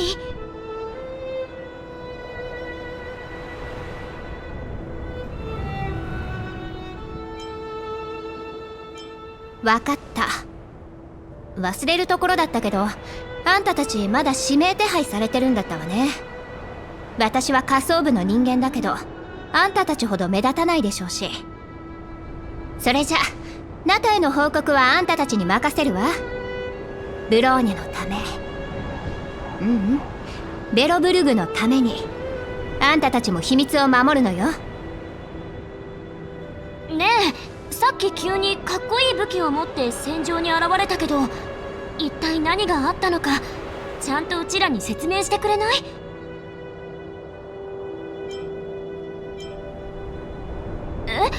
あんなタイミングで琥珀王に見られたの？偶然で済ませるにはちょっとできすぎな気がする。彼自身よく分かっていないのだろう。今回が初めてじゃない。宇宙ステーションで終末獣と対峙した時も同じようなことが起きていた。ナヌークに一別されたことは覚えているか？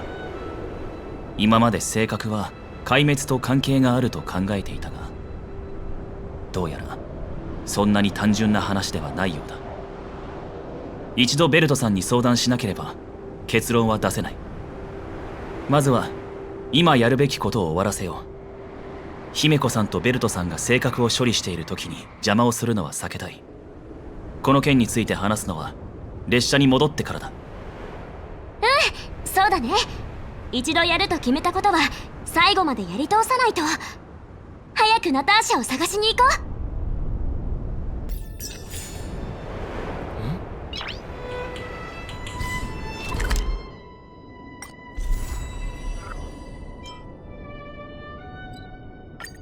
見て、診療所の周りに人がたくさん集まってる。あの人たちもさっきの戦いの影響を受けたのかな。早く行ってみよう。よし。ナターシャ、オレグさん、お待たせ。戻ってきたわ。こんなに早いとは。その様子を見るにいい知らせを持ち帰ってきたんだろ。もちろんだよ。うちらがどれだけ苦労して。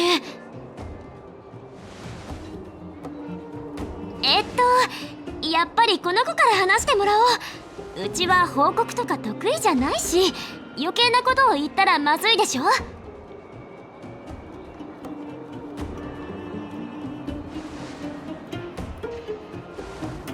俺たちも戦いに参加し、その一部始終を目撃したんだ。二人とも全然顔色を変えないなんて、もしかして謎めいた過去を持つ人に必要なスキルなの？カカリアが彼女がベロブルグのために。そう分かったわ。つまり下層部にまで伝わってきた強烈な揺れはその戦いが原因なんだな。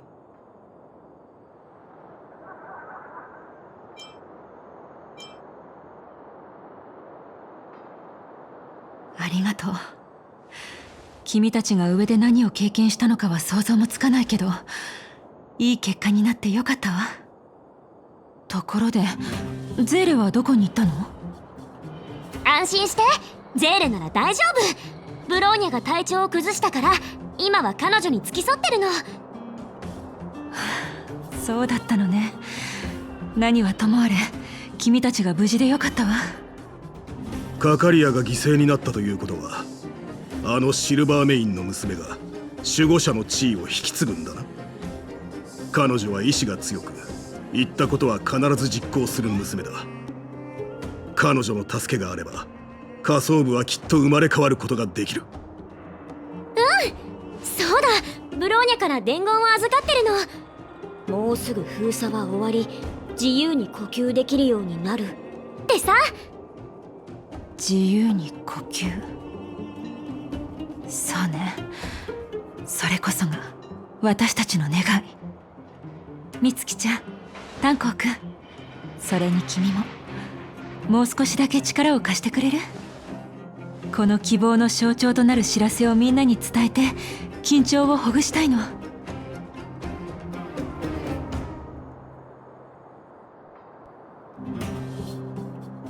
りがとう。誰から伝えるかは君たちが決めてちょうだい。他の人は遅延に任せて。下層部の知り合いってたくさんいるよね。ねえ、誰から知らせるべきだと思う？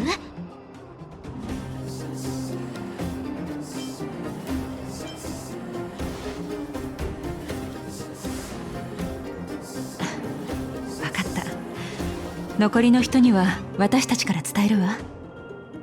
このまま順調にいけばおそらくこれが遅延最後の任務になるでしょうね。大航区の方もさっきの戦闘の影響を受けてるのかな。落盤事故が起きていないといいが。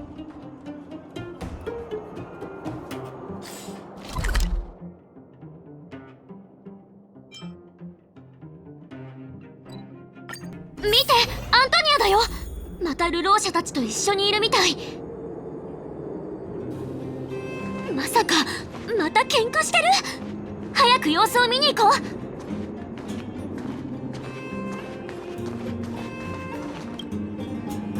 う。私たちの手持ちの物資も多いとは言えないけど、これはあなたたちが持って行って。俺たちの物資は足りてる。それはお前たちが取っておけ。ちょっと、あんたたちまた騒ぎを起こしてるの？あなたたち、待って、それは誤解よ。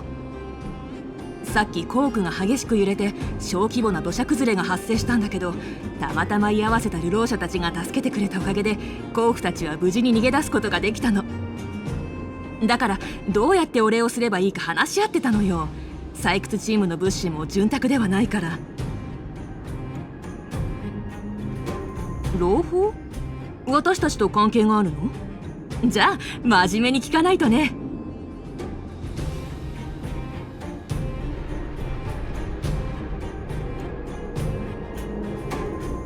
つまりもうすぐ上層部と交流できるようになるってこと？信じられない。これは夢じゃないよな。こんなことが本当に起こり得るのか？夢じゃないよ。信じられないならほっぺたを思いっきりつねってみればわかるでしょ。全てが以前のように戻れば、採掘チームは飢えと寒さに苦しみながら生活する必要がなくなる。あなたたちも今みたいに誰かにすがりながら尊厳を失った生活をせずに済むのよ。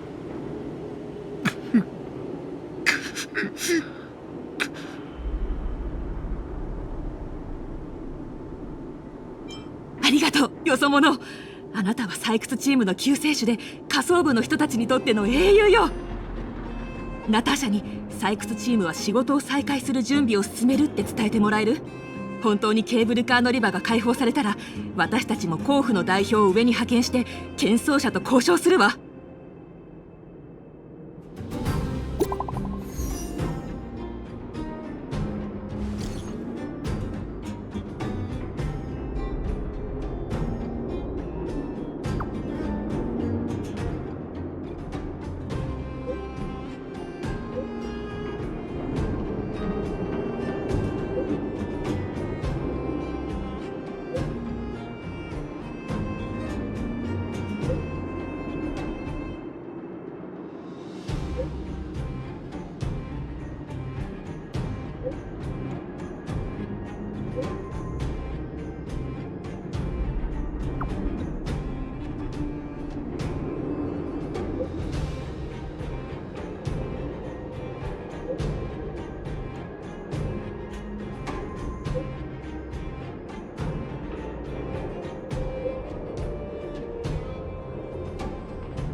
幼児ちゃんはオブラートに包んで言ってたけど、つまり性格を封印してもここの苦しい状況を一気に変えられるわけじゃないってことだよね。どうしよう。どんな顔してみんなに会えばいいのか急にわからなくなっちゃった。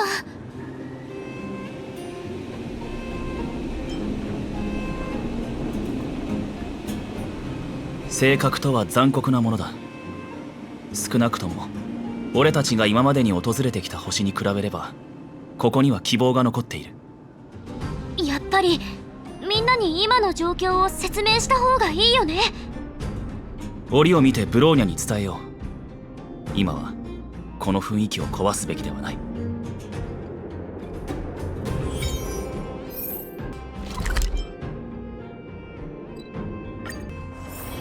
まだ早いし、どこかへ行こうか。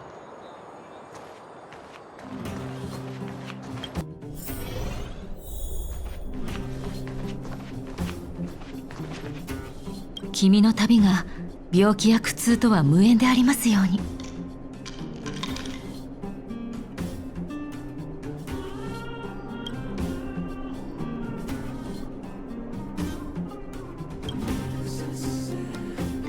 お疲れ様。みんな大丈夫だった？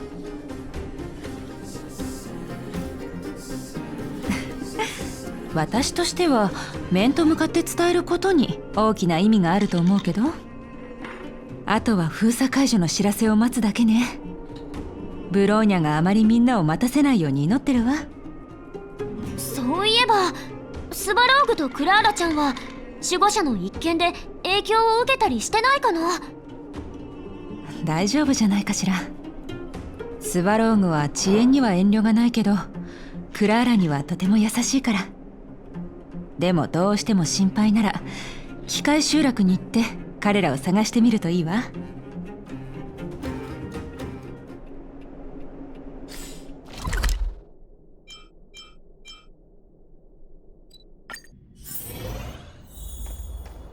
よそ者クラーラの友達。どうやって肉眼でロボットを見分けてるの？ありがとう。よそ者クラーラを助けてくれて。どうして途切れ途切れに喋るんだろう。おそらく言語モジュールが故障しているのだろう。クラーラのところに連れて行ってもらえるか？よそ者はクラーラの友達。ついてきてほしい。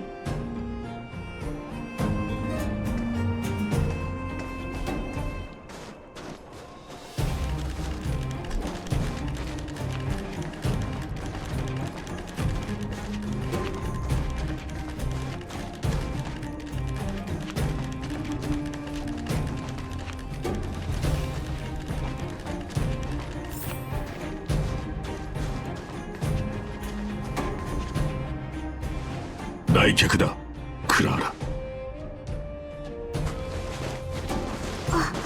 変数の皆さん。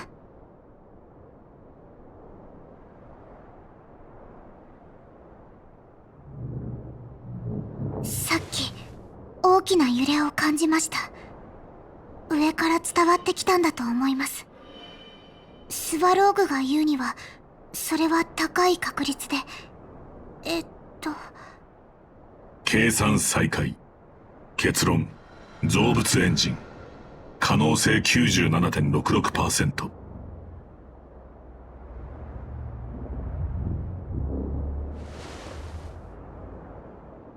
造物エンジンはかつて剣装者たちが使っていた土木工事用の機械だ。兵器ではない。もういいよ。どうせうちらが勝ったんだし。あの大きなロボットのおかげで性格をどうにかできたんだもん。ブローニャも上下の封鎖を解くって約束してくれたし。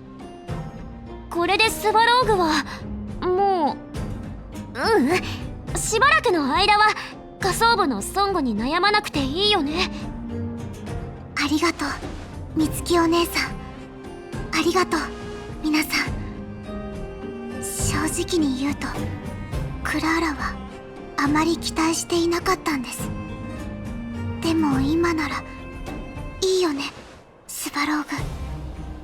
皆さん他の星から来た旅人なんですよね。クラーラも皆さんみたいにいつか遠くへ旅に出てお友達をたくさん作りたいと思っているんです。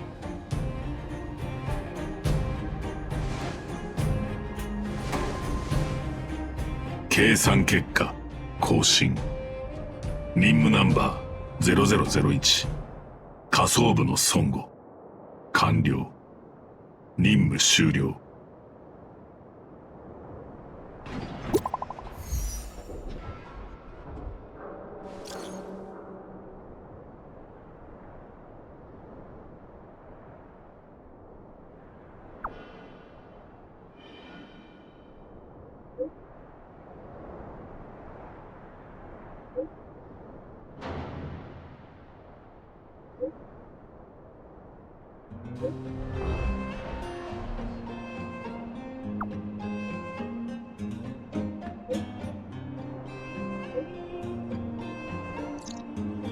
さすがはブローニャ、仕事が早い。確かに先延ばし癖がある誰かとは違うな。そういうこと言わないでよ。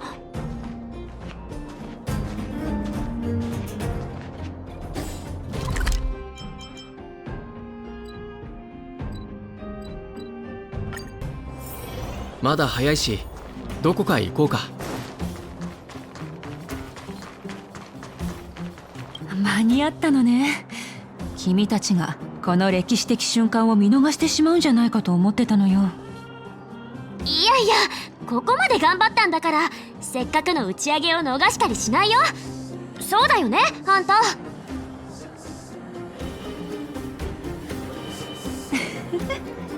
いわゆる打ち上げがどんなものかは知らないけど、フックやクラーラは君たちとの同席を拒まないと思うわ。私やオレグ、そして他の大人たちにとって封鎖の解除は記憶の中の生活に、生きるために心配する必要のない日常に戻ることを意味する。でも封鎖されていた間に生まれた子供たちにとっては新しい人生の始まりなの。一度でも自由の甘さを知ってしまったら、隔絶や閉鎖を受け入れることは難しい。私たちが子供時代に味わった悲劇を今の子供たちには経験してほしくないのよ。ごめんなさい、また悪い癖が出ちゃったみたい。今日みたいな記念すべき日は笑顔で迎えるべきよね。よかったら周りの人たちに話しかけてみて。みんな大喜びしてるから。みんなの準備が整ったら一緒に家に帰りましょう。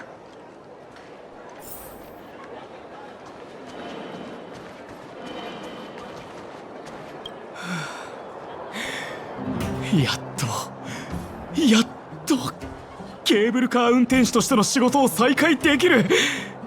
一生校区に閉じ込められたままかと思った。あ、君たち仮想部の救世主たち、封鎖解除後の初めての運行が君たちのためだなんて光栄だよ。あ、それは勘弁してくれないかな、お兄さん。ずっと免許証を更新したかったんだけど、仮想部は十数年も封鎖されていたからそれはそうと、ケーブルカーに乗る準備はできたかい？こんにちは、仮想部の皆様、急いでご乗車ください。まもなくケーブルカーの運行が再開いたします。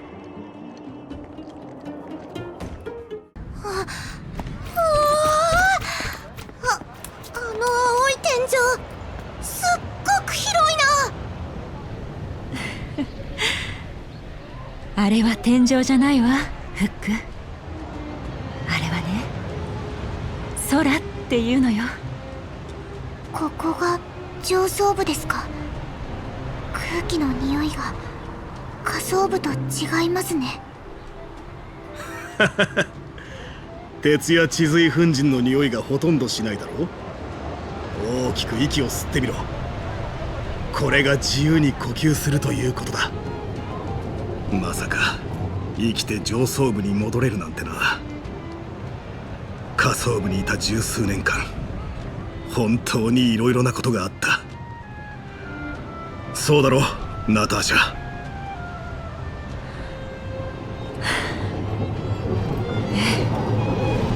そうね、あれね、不思議だわ。ケーブルカーに乗っている間はこれからのことで頭がいっぱいだったのに、今はただどこかに座って行き交う人々をぼんやりと眺めながら一日を過ごしたい。この安寧を楽しもう。俺たちにはその資格がある。あ、ジェパードじゃん。うちらの出迎えに来てくれたのかな。公務に出られるということはそれほど重傷ではなかったようだな。行こう、挨拶しないとね。開拓者、改めてようこそ行政区へ。開拓者、この星でそう呼ばれたのは初めてだよ。より礼節を重んじた呼称を使うべきだと検討者が判断したんだ。よそ者という呼び方はやはり少し距離があるからだ。禁区でのことについて改めて謝罪をさせてほしい。君たちは悪意ある人間ではなかったのに、もっと姉さんの判断を信じるべきだった。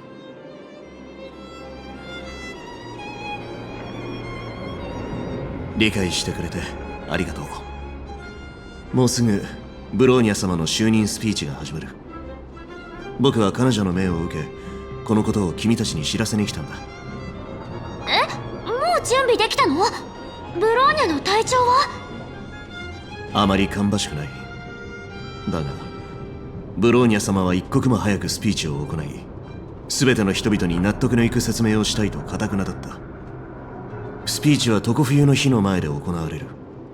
君たち3人にはその場で見届けてもらいたい。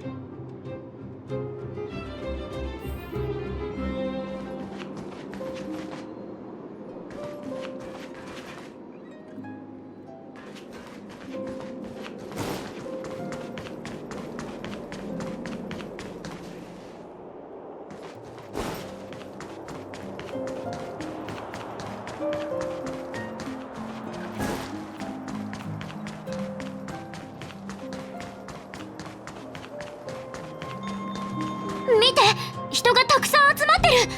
そろそろスピーチが始まるのかな。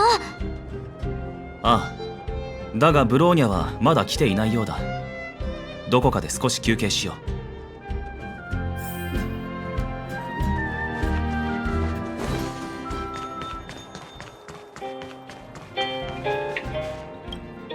シルバーメイン整列。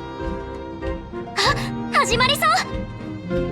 まもなくブローニャランド様による就任スピーチを開始いたします。皆様ご清聴ください。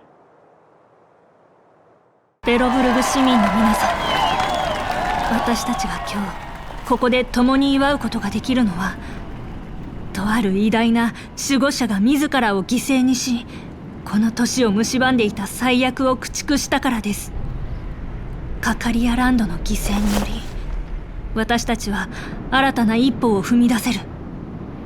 吹雪は静まり、裂解も必ずやシルバーメインが抑え込むでしょう。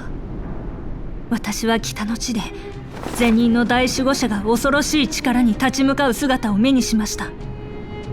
そしてその命が尽きる時、彼女は後悔の念を語ったのです。それは10年以上も上下を断絶してきた封鎖令のことでした。時が経ち、惨禍に気づいた彼女が後悔し始めた頃にはもうすでに後戻りできなくなっていたのです。死の淵にあった彼女は願っていました。性格が消えた後にベロブルグが一つとなり、上層部と下層部が共に夜明けを迎えることを。下層部の皆さん、私には許しを請う資格はありません。この十数年という歳月はあまりにも皆さんに多くの傷を残しました。それでも皆さんの力をお借りしたいのです。皆さんの忍耐と汗なくしてベロブルグの復興も文明の存続もありえないからです。次にこの場を借りてベロブルグを訪れた客人たちに感謝の念を伝えたい。多くの市民は彼らの存在すら知らないでしょう。しかし彼らこそがこの枯れかけた世界の希望となったのです。彼らのおかげで私は大地を尊護するだけでなく、空も見上げるべきだと気づくことができました。私は信じています。私や皆さんの努力によってこの世界は、開拓者にヤリーロ6と呼ばれているこの世界は必ず生まれ変わると。どうかその日が来るまで私が先頭に立つことをお許しください。ベロブルグ第19代目守護者ブローニャランドがここに宣言する。ブローニャ様にベロブルグは永久に。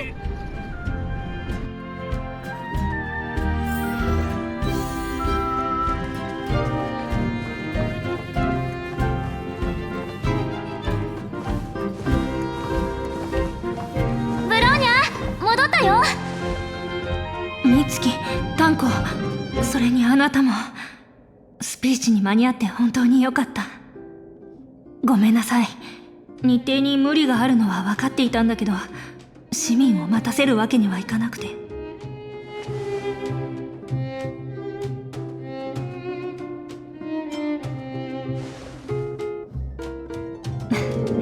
彼女もあの場にいたけど、あなたたちからは見えなかっただけ。ゼーレは狭い環境から出たばかりで、ああいう場には慣れてないみたい。彼女には私のそばでゆっくり慣れていってもらおうと思ってる。ブローニャのスピーチすっごく感動したよ。うちだったら緊張で立ってることすらできなかったかも。あれは聞こえがいい言葉でみんなを騙しただけ。美月、あなたがこんな経験をしないように祈ってる。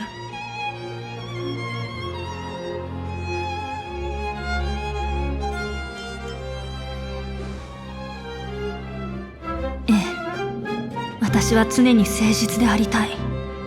でもそれ以上に人々の希望を尊護したい。炭鉱、その幼児ちゃんの出した結論、今ここで言うべきかな。ああ、俺から話そう。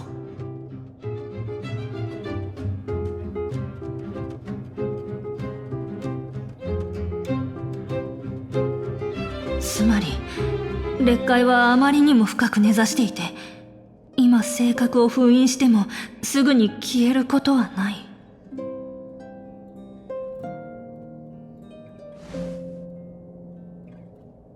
分かっている。私たちの祖先だって壊滅の脅威に直面しなければ危険を冒してまで性格を使うことはなかった。この世界を最悪から救うために3人とも全力を尽くしてくれた。あなたに至っては命さえも危険にさらして。私にはこれ以上は求める権利はない。それにそのベルトさんの言うことは正しいと思う。ベロブルグの運命は最終的には私たちに、ここに住む人々の手に委ねられている。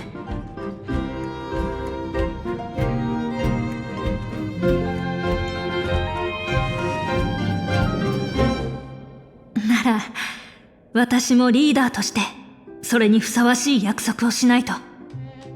開拓者が再びここを訪れる日まで私たちは全力を尽くすと誓う。さらに700年かかろうともヤリーロ6の子供たちは星空を見上げ希望を胸に抱き続ける。さようなら友人たち。星空があなたたちの旅を尊護してくれますように。ねえ、おめでとう。あんたの初めての開拓の旅はこれで無事に終わりだね。確かにこれは祝うべきことだな。2.5 点。なんで9大点にすら届いてないじゃん。俺とお前では判断基準が違う。なんだ、やっぱりあんたに聞こうっと。開拓の旅が成功に終わった今の気持ちは？きっと忘れられない旅になるよ。でも今は先のことは考えずにベロブルグを楽しもう。ほら、もう少し行政区を見て回ろうよ。あと何枚か記念写真を撮りたいの。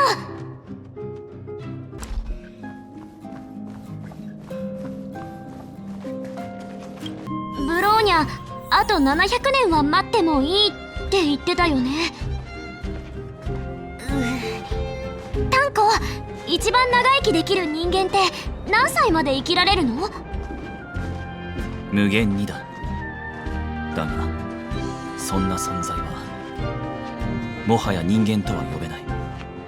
聞いてみただけじゃん。そんな冷たい言い方しないでよ。常冬の日到着。写真。あれ、ペラとフックちゃんがいる。2人も写した方がいいかな。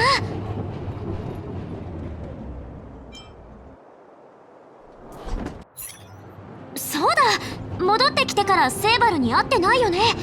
からくり工房に行ってみようよ。これは知る人ぞ知る。誰？ノックもせずに入ってくるなんて礼儀が。あんたたちか。早くこっちにおいで。ちょうどクラーラとあんたたちの話をしてたんだ。また会いましたね、お兄さん。セーバルお姉さんの工房は本当に面白いです。宝物がいっぱいで。クラーラ、ここ大好きです。クラーラってば本当に可愛いんだから。喧騒者の家の口を開けばおばさん言ってくる子たちとは大違いだよ。写真を撮る？ファンに会った時だけに起きるイベントだと思ってたけど3人のためなら無料でサインもしてあげよう。写真を撮る？思い出しました。まだ小さかった頃、スバローグもクラーラの写真を撮ってくれたことがあるんです。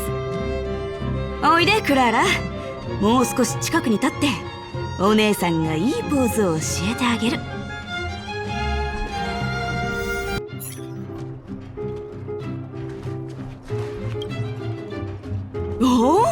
いいじゃん。私のライブに来るカメラマンにもあんたの半分くらいの腕前があればよかったのに。クラーラ、こんなに背が低かったんですか？もっと高いかと。大丈夫だよ。栄養さえ取ればクラーラちゃんもタンコウみたいに大きくなれるから。今のは聞かなかったことにしておく。この写真は2人にあげるね。うちら列車組からの選別ってことで。もうここを離れるの？分かった。この写真はしっかり保管しておくよ。後であんたの分も複製してあげるね、クラーラ。あ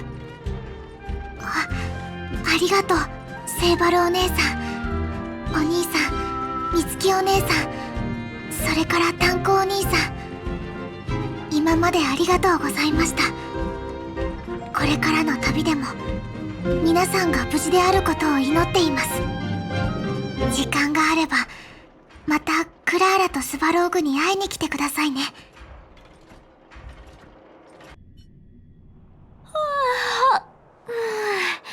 写真も撮ったし、街を歩き回るのも疲れたし、次はゲーテホテルでぐっすり寝ないとね。列車に戻ってからにしろ。やだ、だってこの前は豪華な部屋に泊まれたのに、あの悪女にはめられたじゃん。悔しいと思わないの？ほらほら、一泊だけだって。姫子も幼児ちゃんも余裕のある大人なんだから、それくらい待ってくれるよ。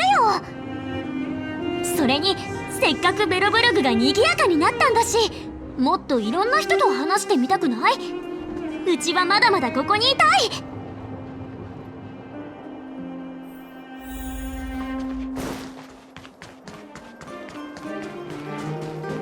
寄ってらっしゃい、見てらっしゃい。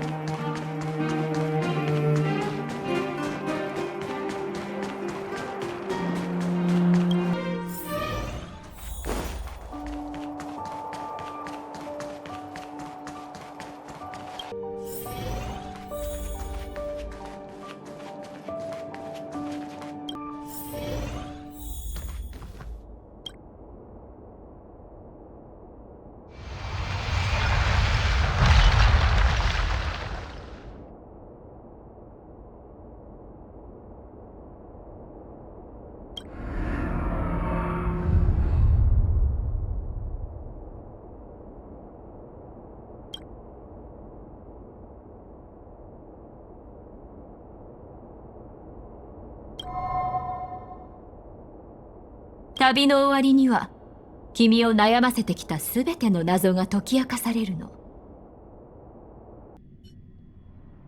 そうですよ。あの時は本当に危なかったんですから。この散歩が起点を聞かせたからよかったものの僕が主役を務める必要はない。そうでしょ？僕たちは仮面をつけたピエロに徹していればいいのです。請求列車の方々は僕が想像していたより興味深い存在でした。あなたも気に入っている？本当ですか？それは傑作ですね。いえいえ、まだここを離れるつもりはありません。イプシロン、あんな贅沢三昧な場所のどこがいいのですか？人間性を尊ぶ快楽を体現することこそ最高の快楽である。これこそが面白いというのに。はい、今日はここまでにしましょう。僕の代わりにパブの皆さんによろしくお伝えください。それから散歩の次の舞台をお楽しみにの一言もお忘れなく。では僕はひとまずカーテンコールに答えてきます。この物語をあなたに捧げます。親愛なる読者様、少しでも楽しんでいただけたでしょうか。もしそうでないのなら、散歩はとても悲しいです。列車に戻る時間だ。ナノとタンコを探そう。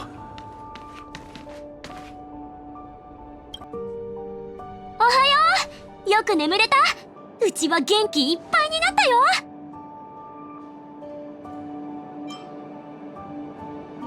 え、何それ不吉じゃん。カレンダーを見てみようよ。もしかしたら今日は旅立ちに向かない日なのかも。姫子さんからメッセージが届いたはずだ。そろそろ戻るぞ。出発が遅れたらまたパムに小言を言われる。うん、届いてたよ。それじゃ荷物とお土産をしっかり持って列車に帰ろう。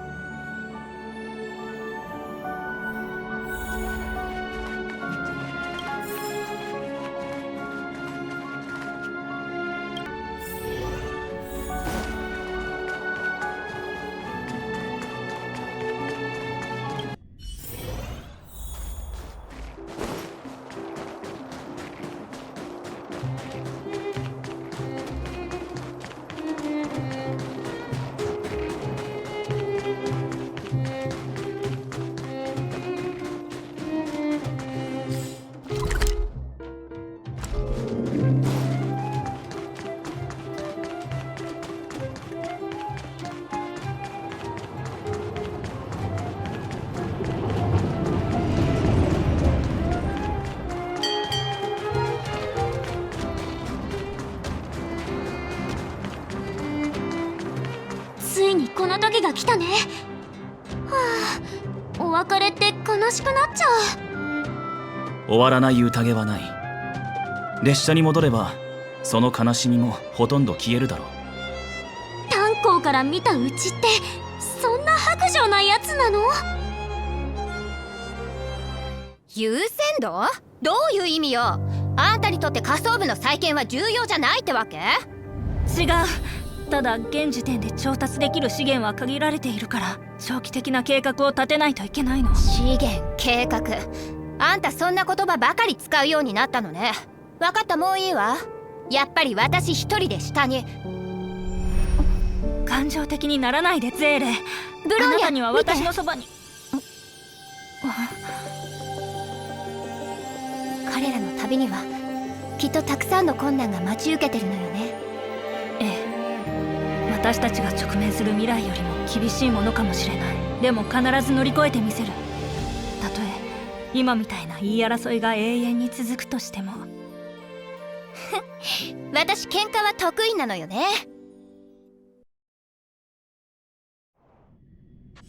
3人ともお帰りなさい。姫子、幼児ちゃん、開拓招待の初任務無事に完了したよ。私とベルトは今回の開拓の旅に参加しなかったけど、結果を見ればあんたたちがどれだけ頑張ったかわかるわ。みんなおめでとう。特にあんた。みんなあんたの開拓者デビューを高く評価してるわよ。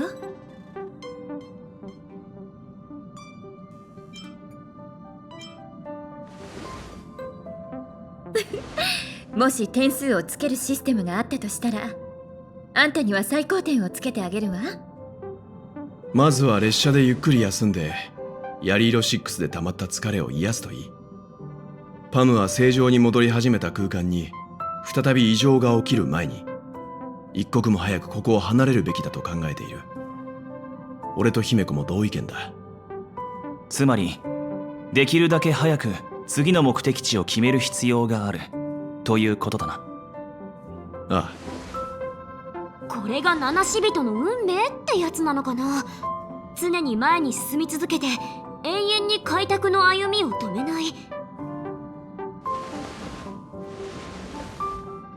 あ、別に愚痴ってるわけじゃないよ。思いがけない驚きの連続。そういう旅の方がうちらにぴったりだもん。みつきちゃんは七死人としての生き方が気に入ったみたいね。よかった。みんな自分の部屋に戻って休んでもいいし、ここでコーヒーでも飲みながら休憩してもいいわよ。お互い気心の知れた仲だもの。好きにしてちょうだい。俺は部屋に戻る。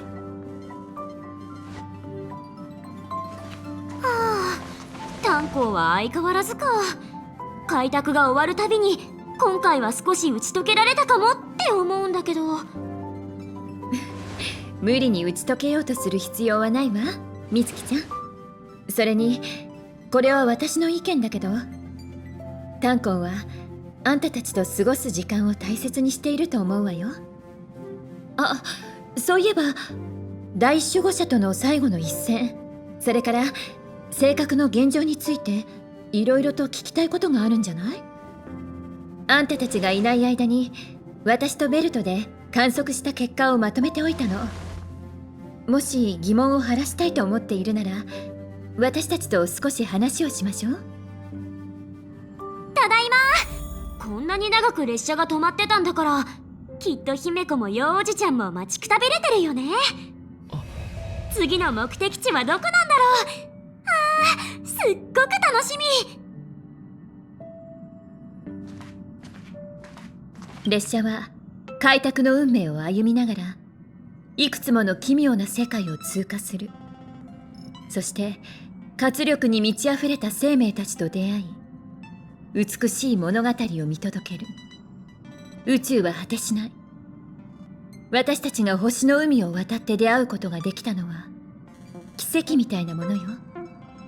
言葉を交わしてお互いを理解して一緒に旅をする機会を得られた。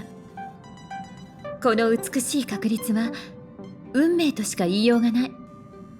あんたが私たちの仲間になることを選んでくれて本当に嬉しかったの。だからもし旅の途中で芽生えた疑問があるならちゃんと答えたいと思っているのよ。そうね、オカメ八目っていう言葉もあるし、傍観者として答えを探す手助けができるかもしれないわ。孫悟のクリフォトは冷たいアイオーンよ。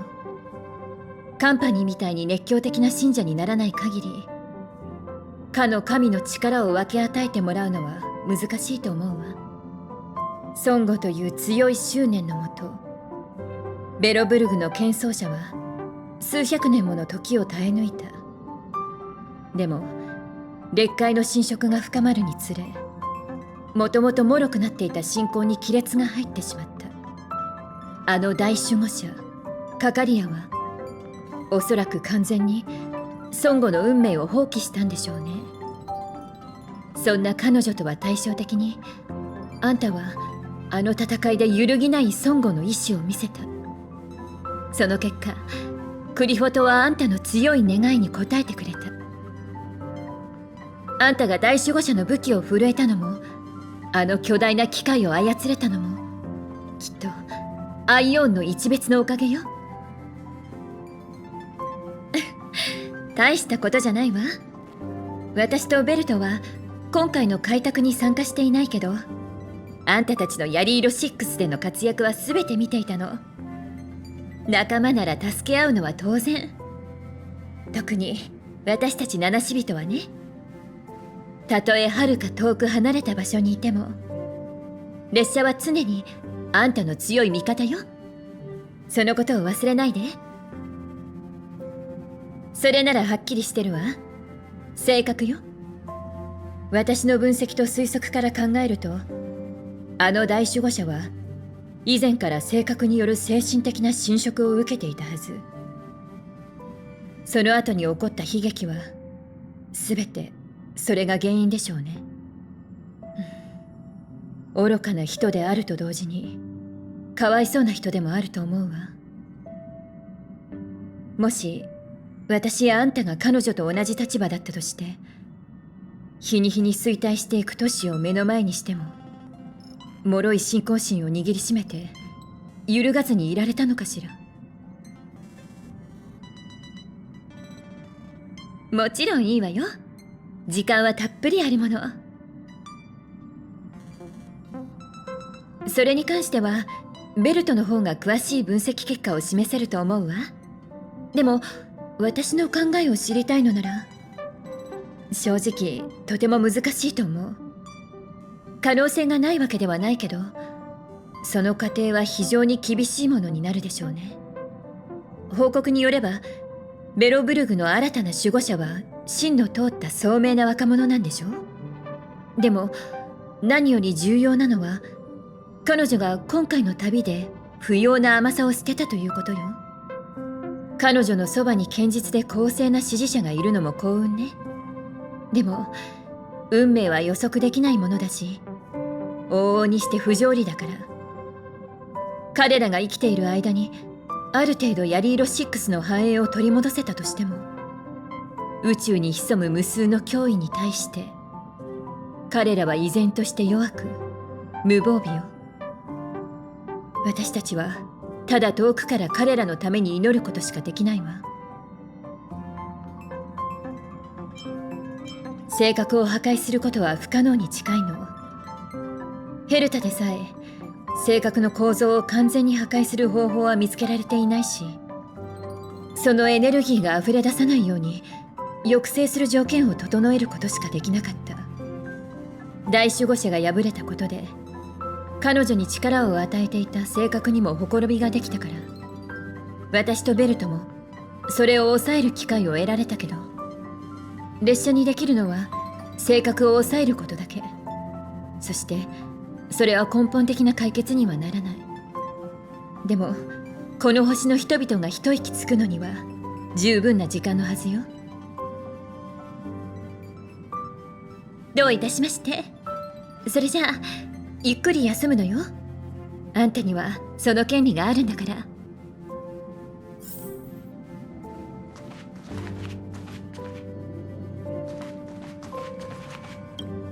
初めての開拓の旅が無事に終わったわけだが、何か感想はあるか？喜びや苦しみ、充足感や後悔といったものは旅の中では表裏一体だ。開拓の運命を歩むのであれば、こうした感情は慣れるまでついて回るだろう。どうやら俺に聞きたいことがあるようだな。何でも聞いてくれ。ちょうど誰かと話をしたいと思っていたところなんだ。いくら姫子が饒舌とはいえ、そろそろ話題がつきそうだったからな。おそらく無理だろうな。以前メッセージで送ったように、性格がヤリーロ6に与えた影響はあまりにも大きい。当分の間、ベロブルグの人々は災悪と戦い続けることになるだろう。しかし、勝利の天秤は人類に傾いている。なぜなら、君たちが希望という名の重りを皿の上に乗せたからだ。希望を見くびってはいけない。色も形もなく、触ることもできないが、それには無限の可能性が秘められている。同じようにまかれた種だとしても、性格よりはるかに強力なものだと俺は考えているんだ。そうか。君たちは正しいことをした。無知の中で楽観的に生きていくより、知識の重みを背負いながら前に進んだ方がいい。今でも覚えている。常日頃から常識を凌駕する脅威に直面していた世界のこと。そこに住まう人々は知恵と勇気を持って幾度も故郷を危機から救っていた。これこそが平凡で偉大な賛歌だ。ヤリーロ6の人々も経験の中から同じ精神を得られるように願っている。本当は俺も君たちに同行したかったんだが、姫子が君たちだけで行かせると譲らなくてな。君たちの行動はずっと列車の中から観測していた。何度も手に汗を握ったが、君は信頼できる仲間を得て困難を乗り越えていった。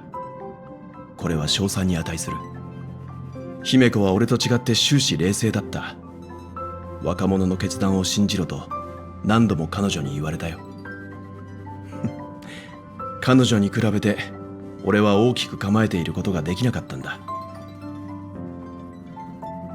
君との会話は得るものが多かった。さあ、もうすぐ旅が再開する。今のうちに休んでおくといい。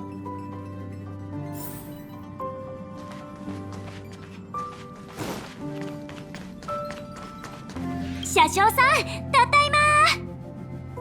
騎士、聖気の安定率の測定中じゃ。邪魔をするでない。ちょっと冷たくない？空間パラメータ正常値に回復。正規の安定率 56%、57%、継続して上昇中。運行環境が敷地に達した。発射を許可する。2人ともよく戻ってきた。開拓任務は無事に終了したようじゃな。列車組の一員としてお前たちの貢献に感謝しておるぞ。お前たちのおかげで空間の異常は徐々に回復。正規の安定率も合格ラインに達しておる。列車の車体もこの俺が隅々まで点検した。全箇所異常なしじゃ。気にするな。ヤリーロ6には珍しい特産品はなかったはずじゃからな。それにお前にとっては今回が初めての開拓任務。特別に許してやろう。次も忘れたら許さんけどな。次の目的地は航路会議で発表する。ワクワクしながら待っておれ。そうじゃった。ほれ、持っていけ。こぼさないように気をつけるんじゃぞ。ありがとう、車掌さん。今すぐじゃ。空間の異常が再び発生する前に急いでここを離れ、安定した空間に入る必要がある。安全のため全ての乗客は席に座るように。立ち上がって移動するのは列車が安定した速度で走行するようになってからじゃ。